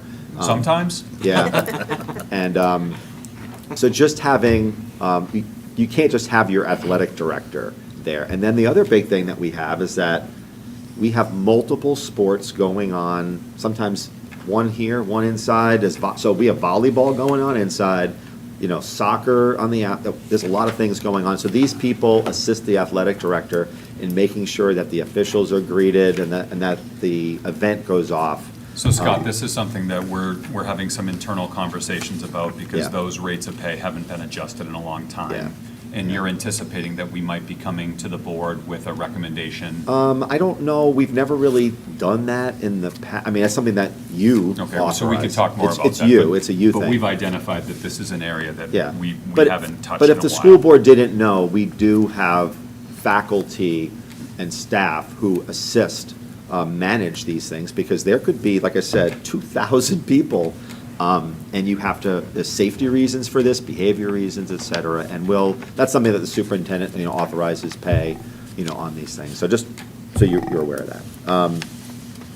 But the dues and fees, that one is the NHIAA, that's going up, so we put that in the budget, because they're charging more per sport, which then translates into more per school. And, I think that we're looking to balance what the school pays for, what booster clubs assist with, et cetera, and that's, Janie, you've been doing this for so many years, that's like a constant push and pull on those, so maybe we'll get it right eventually, but, and I think that's why, candidly, this whole notion of sponsorships, Jared and I went to a meeting like 6 or 7 months ago where, they want these programs to be successful. They know that there's a tax impact, so they're trying to be creative, on some of this. And if there's a way to create some passive income that benefits the entire student body, not just, say, one sport, that's why they want to explore it, Shane. That's why it's going before your committee. Yep. All right, go ahead, Retta. Can I just ask what the title is of reference line 1540? Yeah, I don't know why that got deleted. It would be Yeah. your electronic information.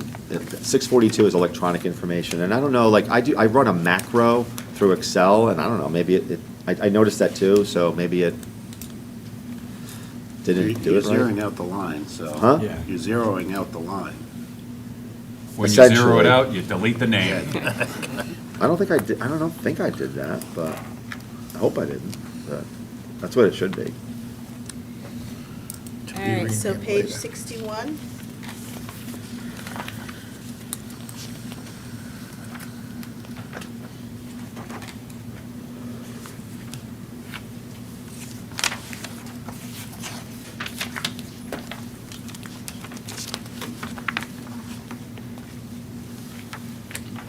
We can move on to page 62.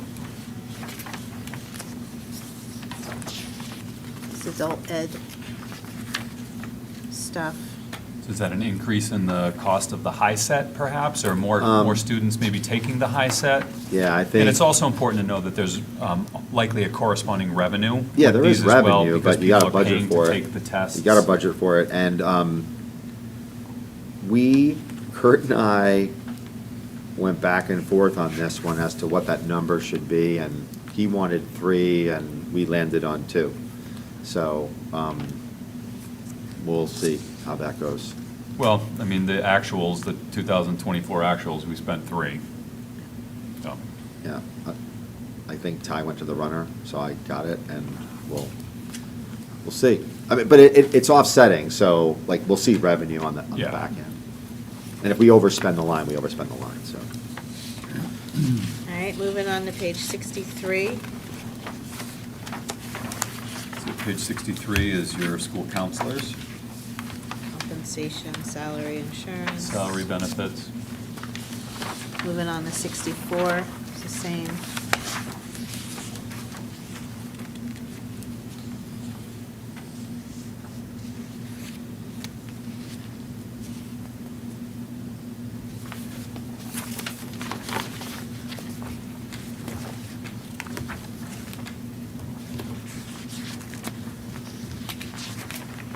And if we're good, we can move on to page 65.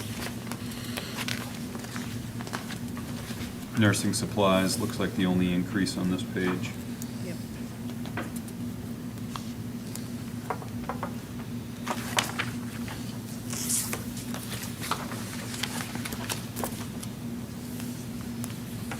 All right, page 66. It's the library. So same thing here, Scott, on the books and printed material, Yep. printed media, $2,000 increase.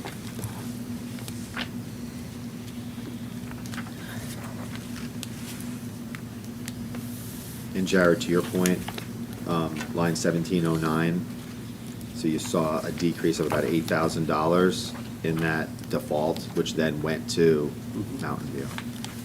So that's in the case we Gale get asked by the subscription, all that, budget committee, right. those databases. Yep.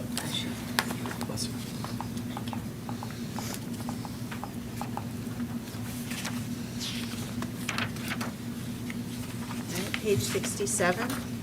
So 67 is going to be your voice communication increase, Yep. Same story there. 2460.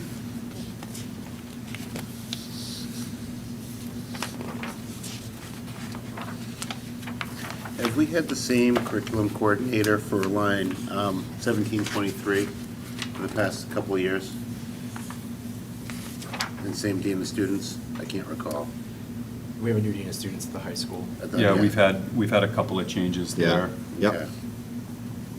More tenured people. Yeah, more Coming in. experience. Yeah, more experience, yeah. Jack, just FYI, that's something that we'll have to make sure we have verbiage on when we go to the next level.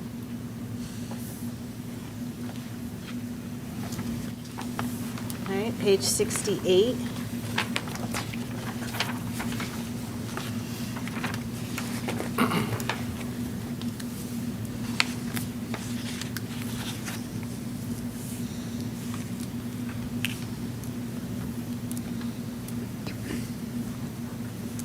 You said 68? Yeah, Okay. So at the budget committee meeting, well, you were here, like, the big talk was that 8,700 for the physics field day, so that was the, yep, there it is. that's on that page. That's 1767 line. Right. And then, and Jared, this would be for you and Jack too, line 1746, travel. This is one where the GHS leadership team wants to do some professional development, and it would, I think it's not overnight travel per se, but I think it is to Boston or something like that for PD, for their team. So I think they budgeted that. I think that's what Kim shared with me.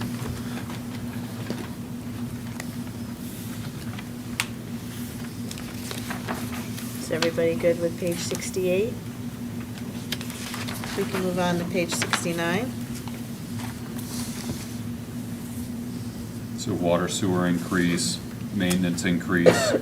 Repairs are a big one, because we're just, I don't know, every time that's a $23,000 new spending for repairs, but if you look at The historicals. what we're doing, and So we've spent over 100 grand every year for a $50,000 budget line. right.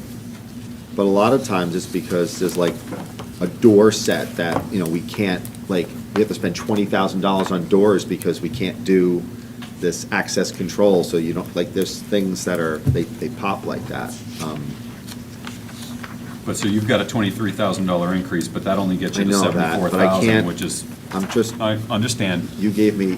I know. But I'm sorry, I shouldn't err like That's that. okay, but All this, right. this is why we're recognizing that for IT and facilities, we need some of these costs to stabilize the inflationary pressures, and then we need to make sure that we have sufficient money budgeted, and IT and facilities, That's And you'll the see at the focus. bottom of the page too, because where the general supplies are cleaners, it is our paper products, so toilet paper, hand towel, the towels, et cetera, the stuff is expensive. And, so that's unfortunately, just at the high school alone, you're looking at, let's see, $43,000, if not more. It's almost $50,000 in facilities-related increases. All right, so moving on to page 70. So here's where we're going to get into transportation again.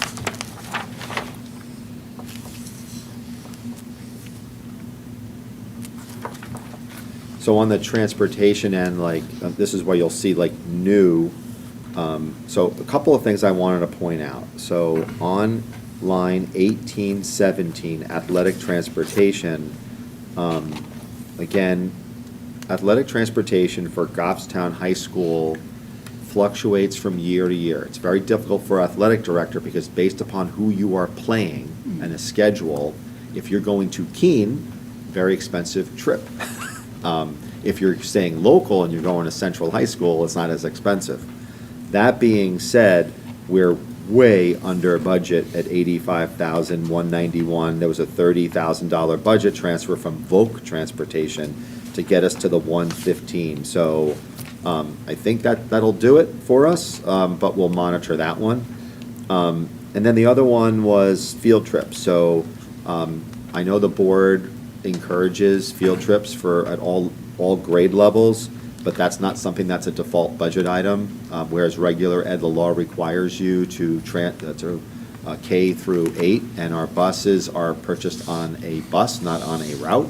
So, but in this particular case, the $3,000 represents the cost increase of the contract, and that has to be new spending. So, and as you can see, we spent 18,000 last year, so that might be light, but we'll do the best we can with it, so. And then the last page, 71, finishes up the high school. And just for a little historical, if you look at line 1823, that bond payment of $555,000, that was the last payment of that bond Yep. in 2022. Yep. And And I'll get you the number on the, what do you call it? The Honeywell. So, Dan and others have been on the board for a while. We had that Honeywell project. I think that has 3 more Well, we had years two left. phases of Honeywell, Right. Honeywell 1, Honeywell 2. It'll be 2. I think we have 3 more years of payments on that one. Those payments are about 167-ish, I think. It's in the budget notes. But that's 3 more years of that, and then that's gone. So then the other one, so we have to just be mindful that we're probably going to have to finance some things going forward, or unless we're going to put it into the budget. So Doug Totten, who is going to be the BA next year, Doug is looking at IT with Steve and figuring out, can we programmatically put things into the budget and not finance stuff if we know that we've got replacement cycle. So him and Doug is working on that project so that when we do budgeting next year, really be more intentional. As Brian said, IT is something we have to deal with. It's costly. But Scott, it's important that we're hoping that the budget is supported. Yeah. Because if we end up on a default again, that continues to be disruptive for us. That doesn't allow us to move forward with some of our planned programmatic increases. And as we know, we have about $300,000 of new spending in total that's in this budget. Scott and I did share that if we had known that the health insurance cost was going to be $525,000 lower, we might have thought a little differently about that. It still would have increased the delta between the proposed and default, but that would have been something that we might have thought a little differently if we knew health insurance was going to be $500,000 less than we anticipated, but. So having gone through this, and since we have a meeting on Monday, Yeah. I would need a motion so that we bring this to the budget committee, and it's not just a motion for the general fund budget, but it would be for the food service for the overall And grants. appropriation. The total. According, That's your one pager, right, Yeah. Scott? correct. We have So with Jared's motion tonight, it was just a default Yeah, we just moved swap it from one almost. to another, so the And numbers then, don't change. and then with the removing of that one. The 8,700. Right, that particular one, the numbers that are on that sheet that I provided, that overview sheet, will be the numbers that we would move to the budget committee. But that doesn't have to happen, it can happen tonight, or you could wait until Monday Until if Monday. board members want to, hey, I want to go through this, one more time, and if I have additional questions, that's fine. I just want to be able to have sufficient time to make any changes that I need to make, and then give the budget committee their packet. And, Right. having a week to do Would that it be is. your goal to do that next week, Scott? Yeah, yep. So what is everybody, we do have a meeting Monday night for interviews. Do we want to, You're going to be busy, though. You've got five. We have We five. actually had six interested people put in for the vacancy on the Goffstown School Board. There was one individual who was a New Boston resident, so I let him know that they wouldn't be eligible. But you have five people that you have their information in your packets tonight. Yeah, I mean, if you feel comfortable now, that gives me a couple extra days to get stuff wrapped up. There's a lot of other things. I'm working on the New Boston budget too. Right. And then the other thing is it helps me and Doug develop the New Boston budget because it's all predicated on what you do. right? Well, I think it's up to the board. We've never moved a budget so fast. Usually we've had a few days to think, but what do you guys want to do? Go ahead. Go ahead, Shane. I'm okay with moving forward, but I'll defer to Okay. the rest of the board. Ginny? Yeah, I know one thing that Kathy said, that there was one thing that she would like if she had her druthers. It was the Is- half of an interventionist, I Yeah. think. And reading is very important to start learning Sure. right off the bat with. Is there anything other that you cut out of the requests from principals that would? Have a sheet of- It was in your budget presentation. There was a request for a world language teacher at middle school. Oh, okay, A math yes. teacher at the middle So, school. yep, okay. There were some, a custodian, a .2 custodian. So there were some things that were requested, but that were not included in the So, superintendent's proposed budget. This is actually on page 9 of your big packet. It's, all of those are listed on page 9. Before we go on to get rid of this, would it be smart to discuss some of those, should we look at those, or are we all good at this budget? Well, so a couple of these Since we have positions that some were asked extra for, money. the IT help desk position and the technology integration specialist, those are two that we do want to focus on in the years to come. We were just very mindful, being on default this year, that we wanted to try to keep the delta between proposed and default as narrow as we could. And I think the board's aware, I asked Mr. Gross to try to have that number be under 300,000, and he delivered. He did exactly what I had hoped, so.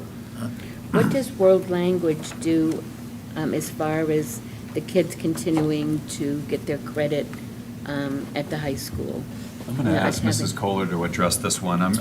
So, To be honest with you, I'm not sure what specifically they're looking for with that. I know that we have enough teachers for our Spanish program to continue that. Okay. But if the board will remember, we did not have any French candidates and haven't for a while.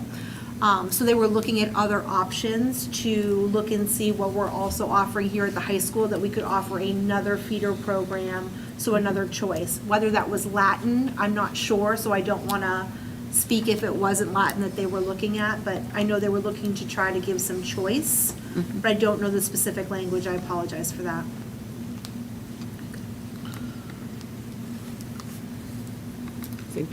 Oh, Jack, go ahead. I understand the thoughts on not increasing the budget and everything, but in some ways, it's a double-edged sword, right? Where we don't put out the communications for what like was stated at the meeting, what you think is good for an adequate education. I personally think we're here to advocate for more than an adequate education.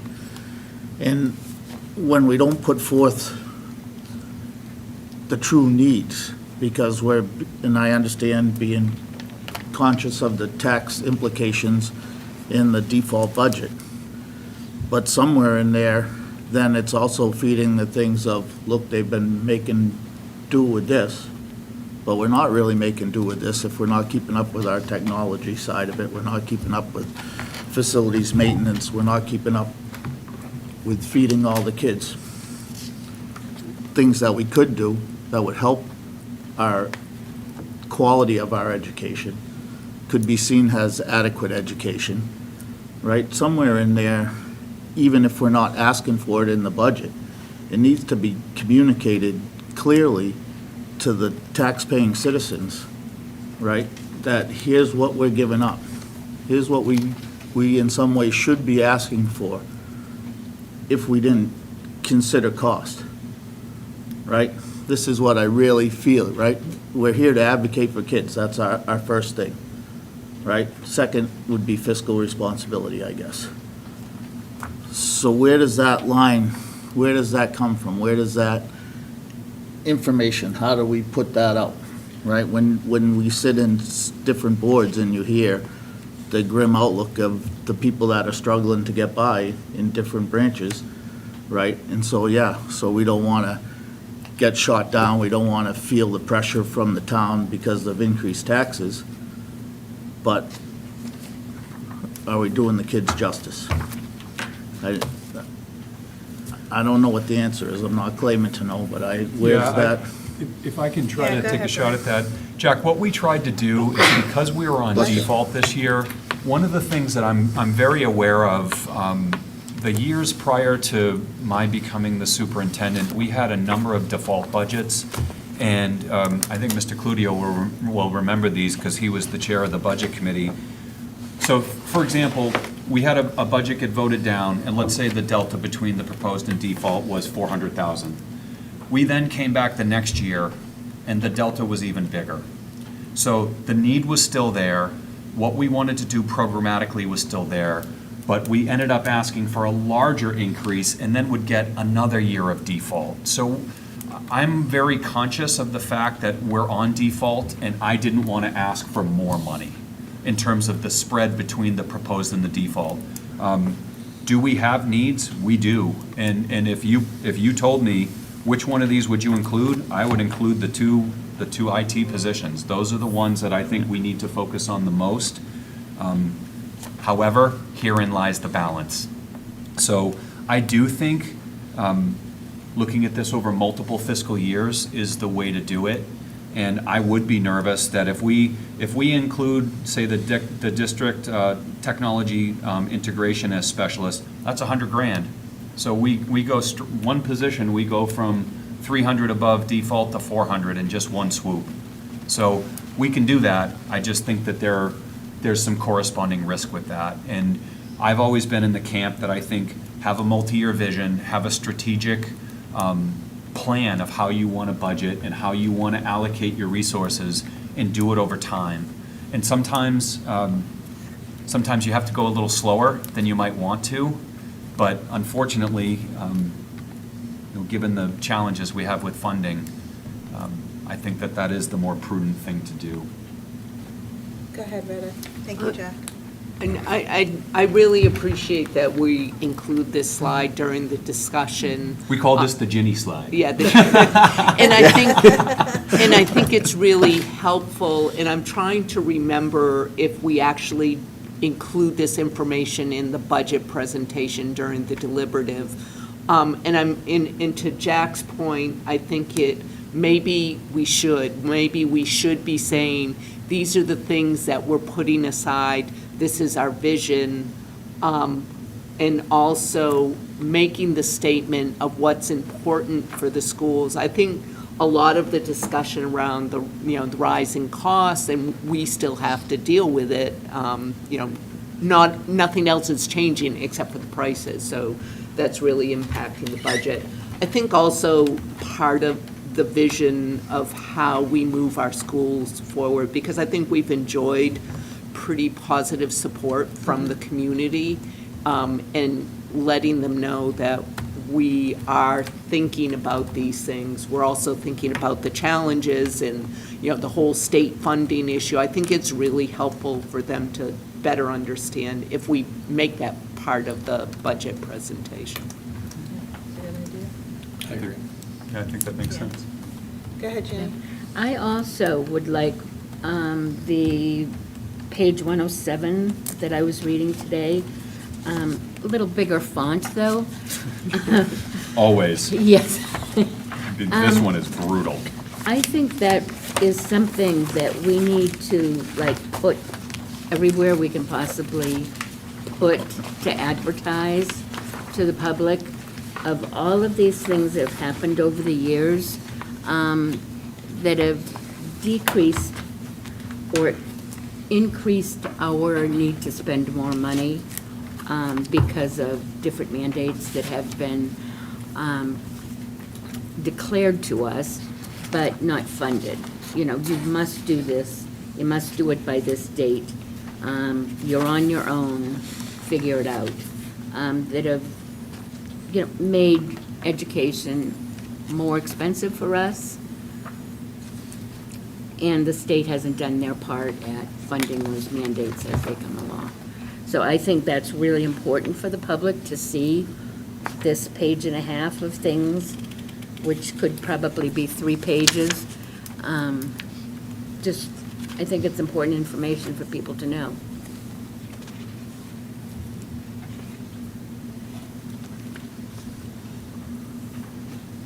All right, thank you, Jenny. Go ahead, Retta. This is just a question I had. It came up, and Scott, you mentioned the 8,700 in regard to the field trip. Is that still in the budget, or is that, okay? That's And in new fact, spending. that's Yeah. the only, I think I can say this with confidence, that's the only new program that's included in this budget is that physics.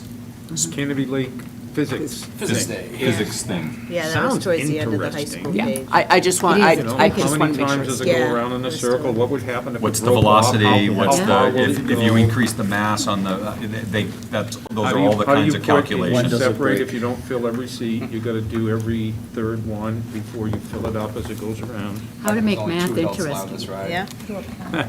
Learning should be fun. Absolutely. All right, so what is everybody's thought on moving the budget forward, or do you guys want to think about it, and we'll be here Monday night again? We can talk about it Monday, it's up to you guys. We don't do it tonight, it's just something else we have to do on Monday. Yep. But I'm not gonna make any changes. I We've gone don't through it. foresee any changes occurring. Yeah. Okay. We've just gone through it. So do you want to, somebody want to do a motion then? Budget committee rep? Somebody throw it in. He said that under his breath, did you hear that? So I'll make a motion to move the total appropriation for the fiscal year 25-26 in the amount of $56,904,232. Makes me want to That's the default budget. Did I say total appropriation? I did with the total appropriation of the proposed budget, $57,195,161. Thank you, Dan. Thank you, Jared. Do I have a second? I'll second. By Shane. Any further discussion? Seeing none, all those in favor say aye. Aye. Opposed, abstaining, we're unanimous. And Scott, do you, is tonight's the default budget discussion, because we have to move that as well? Or do you have something else doesn't- you we- intend on presenting? Doesn't have to be, It doesn't right, have to Scott? be this evening. No, it doesn't. I will present it to you at a later date because that is not amendable by the budget committee. It's this body. right. And then I typically do it because when I enter everything into the the DRA system, portal, yeah. then you have to bless that. Do we have any further outstanding items that are not set, like the insurance is now pretty set because we got a number? Is there something else out there that's in limbo? Only the property insurance is in limbo at this point. And that's not that much. No. No, it's under, I budgeted at 5,000, but, Yeah. So No, if I'm it comes not. in at 4,900, we're only off Right. $100. Yeah, and, well, and then the other thing is, I never know, like, what pops between, like, last year, I think we had to go before the budget committee for something because we got some new number. That's always a possibility, but Okay. I think we're pretty good. All Well, right. Yeah. if I can just make a comment, Scott, I think you did a really great job with this. Yeah. I think that you worked really hard to balance what our needs were, given being on default. I think the adjustments that you made to some of the default lines still moves us forward, because we needed to get those amounts to some of those lines. So, boy, there's not a lot of new spending here, and I think, I just continue to be so grateful and appreciative that Scott has done such an incredible job over his tenure of, I mean, I think back on where we were before Scott took over, and, I mean, even just the materials that we're looking at, we used to get these, you know, kind of horrible printed reports from the system, and they were, you know, just, Scott has completely transformed everything, and I would be remiss to not thank you. Well, thank you very much. Yeah. Because when you said that target, I almost cried when I left work, and, but if we got there. Well, Yeah. but again, and the thinking is when the voters tell you no, don't come back and ask for more the next year. You should come back and ask for, you know, the same amount or less next year. And right, wrong, or indifferent, that really is my mindset. And I So they take, approved all the warrant articles, so should we put a few warrant articles out there? Yeah. And minimally, we're recommending to increase the capital reserve fund deposit, which can either be done with unassigned fund balance, or it can be to raise and appropriate. I know we have that annual discussion. Nobody looked at me at that. I can't imagine why. Gee, why? But it really makes no difference to me, you know, really, in terms of it's, my takeaway from tonight is, you know, and we did affectionately call it the Ginny slide, so that is true. But my takeaway from tonight is that the presentations that we do on GTV, and especially the deliberative session, to your point, Retta, we have to talk about and Jack, what did we not do? 19 buses to 16 buses, IT stuff, you know, we met halfway there on facilities, and, like, you know, you're gonna see, this is an ongoing thing. I don't think we can sugarcoat that, because we And did we- make sacrifices here. we have to share that this is a multi-year vision, Right. that we're gonna increase these, you know, facilities and IT needs, but we're not gonna try to, if we did it in one swoop, you know, we could be $1 million over default, Yeah. which, And that's the thing, like, for me, like, I look at this and I'm like, next year with that payment, right? Like, that's, boom, we haven't done anything and we're 200,000 new. So, potentially. So I just, these are, and then the revenues are not getting any better, just for whatever that's worth. It's a little discouraging, you know, when things are going up, but on the revenue side, it's not getting any better. Well, everybody did a great job. We got through the budget in Yeah, one night. thank you. And I appreciate flexibility with time changing and everything. So moving forward, in your packets, like Brian said, we do have interview questions on the top. If there's any other question you would like to add, just send me an email so I can add it. You have all the resumes. Bring them Monday, because after we discuss, they're going to go back to the SAU to get shredded. So make sure you bring all your resumes with you Monday. That meeting starts at 6, right? Mrs. Moran? 6 o'clock here, we'll do interviews. So you'll do your interviews in public? Yep. And then we'll go into non-public, and the board can deliberate on your candidates and make a selection. I do have a safety-related item I'd like to discuss with the board on Monday night as well. So if we will have 2 non-publics that evening under 91A32C and I. So we'll have those 2 pieces for me. Is there anything else from anybody? No? All right, so we have no non-public tonight, so we need a motion to adjourn. Motion to adjourn. By Dan, do I have a second? I'll second. Okay, I was gonna say, no one seconded? He gets the easy one. You don't want to leave. All right, all those in favor say aye. Aye. All right, guys, thank you. Have a good night. See you Monday.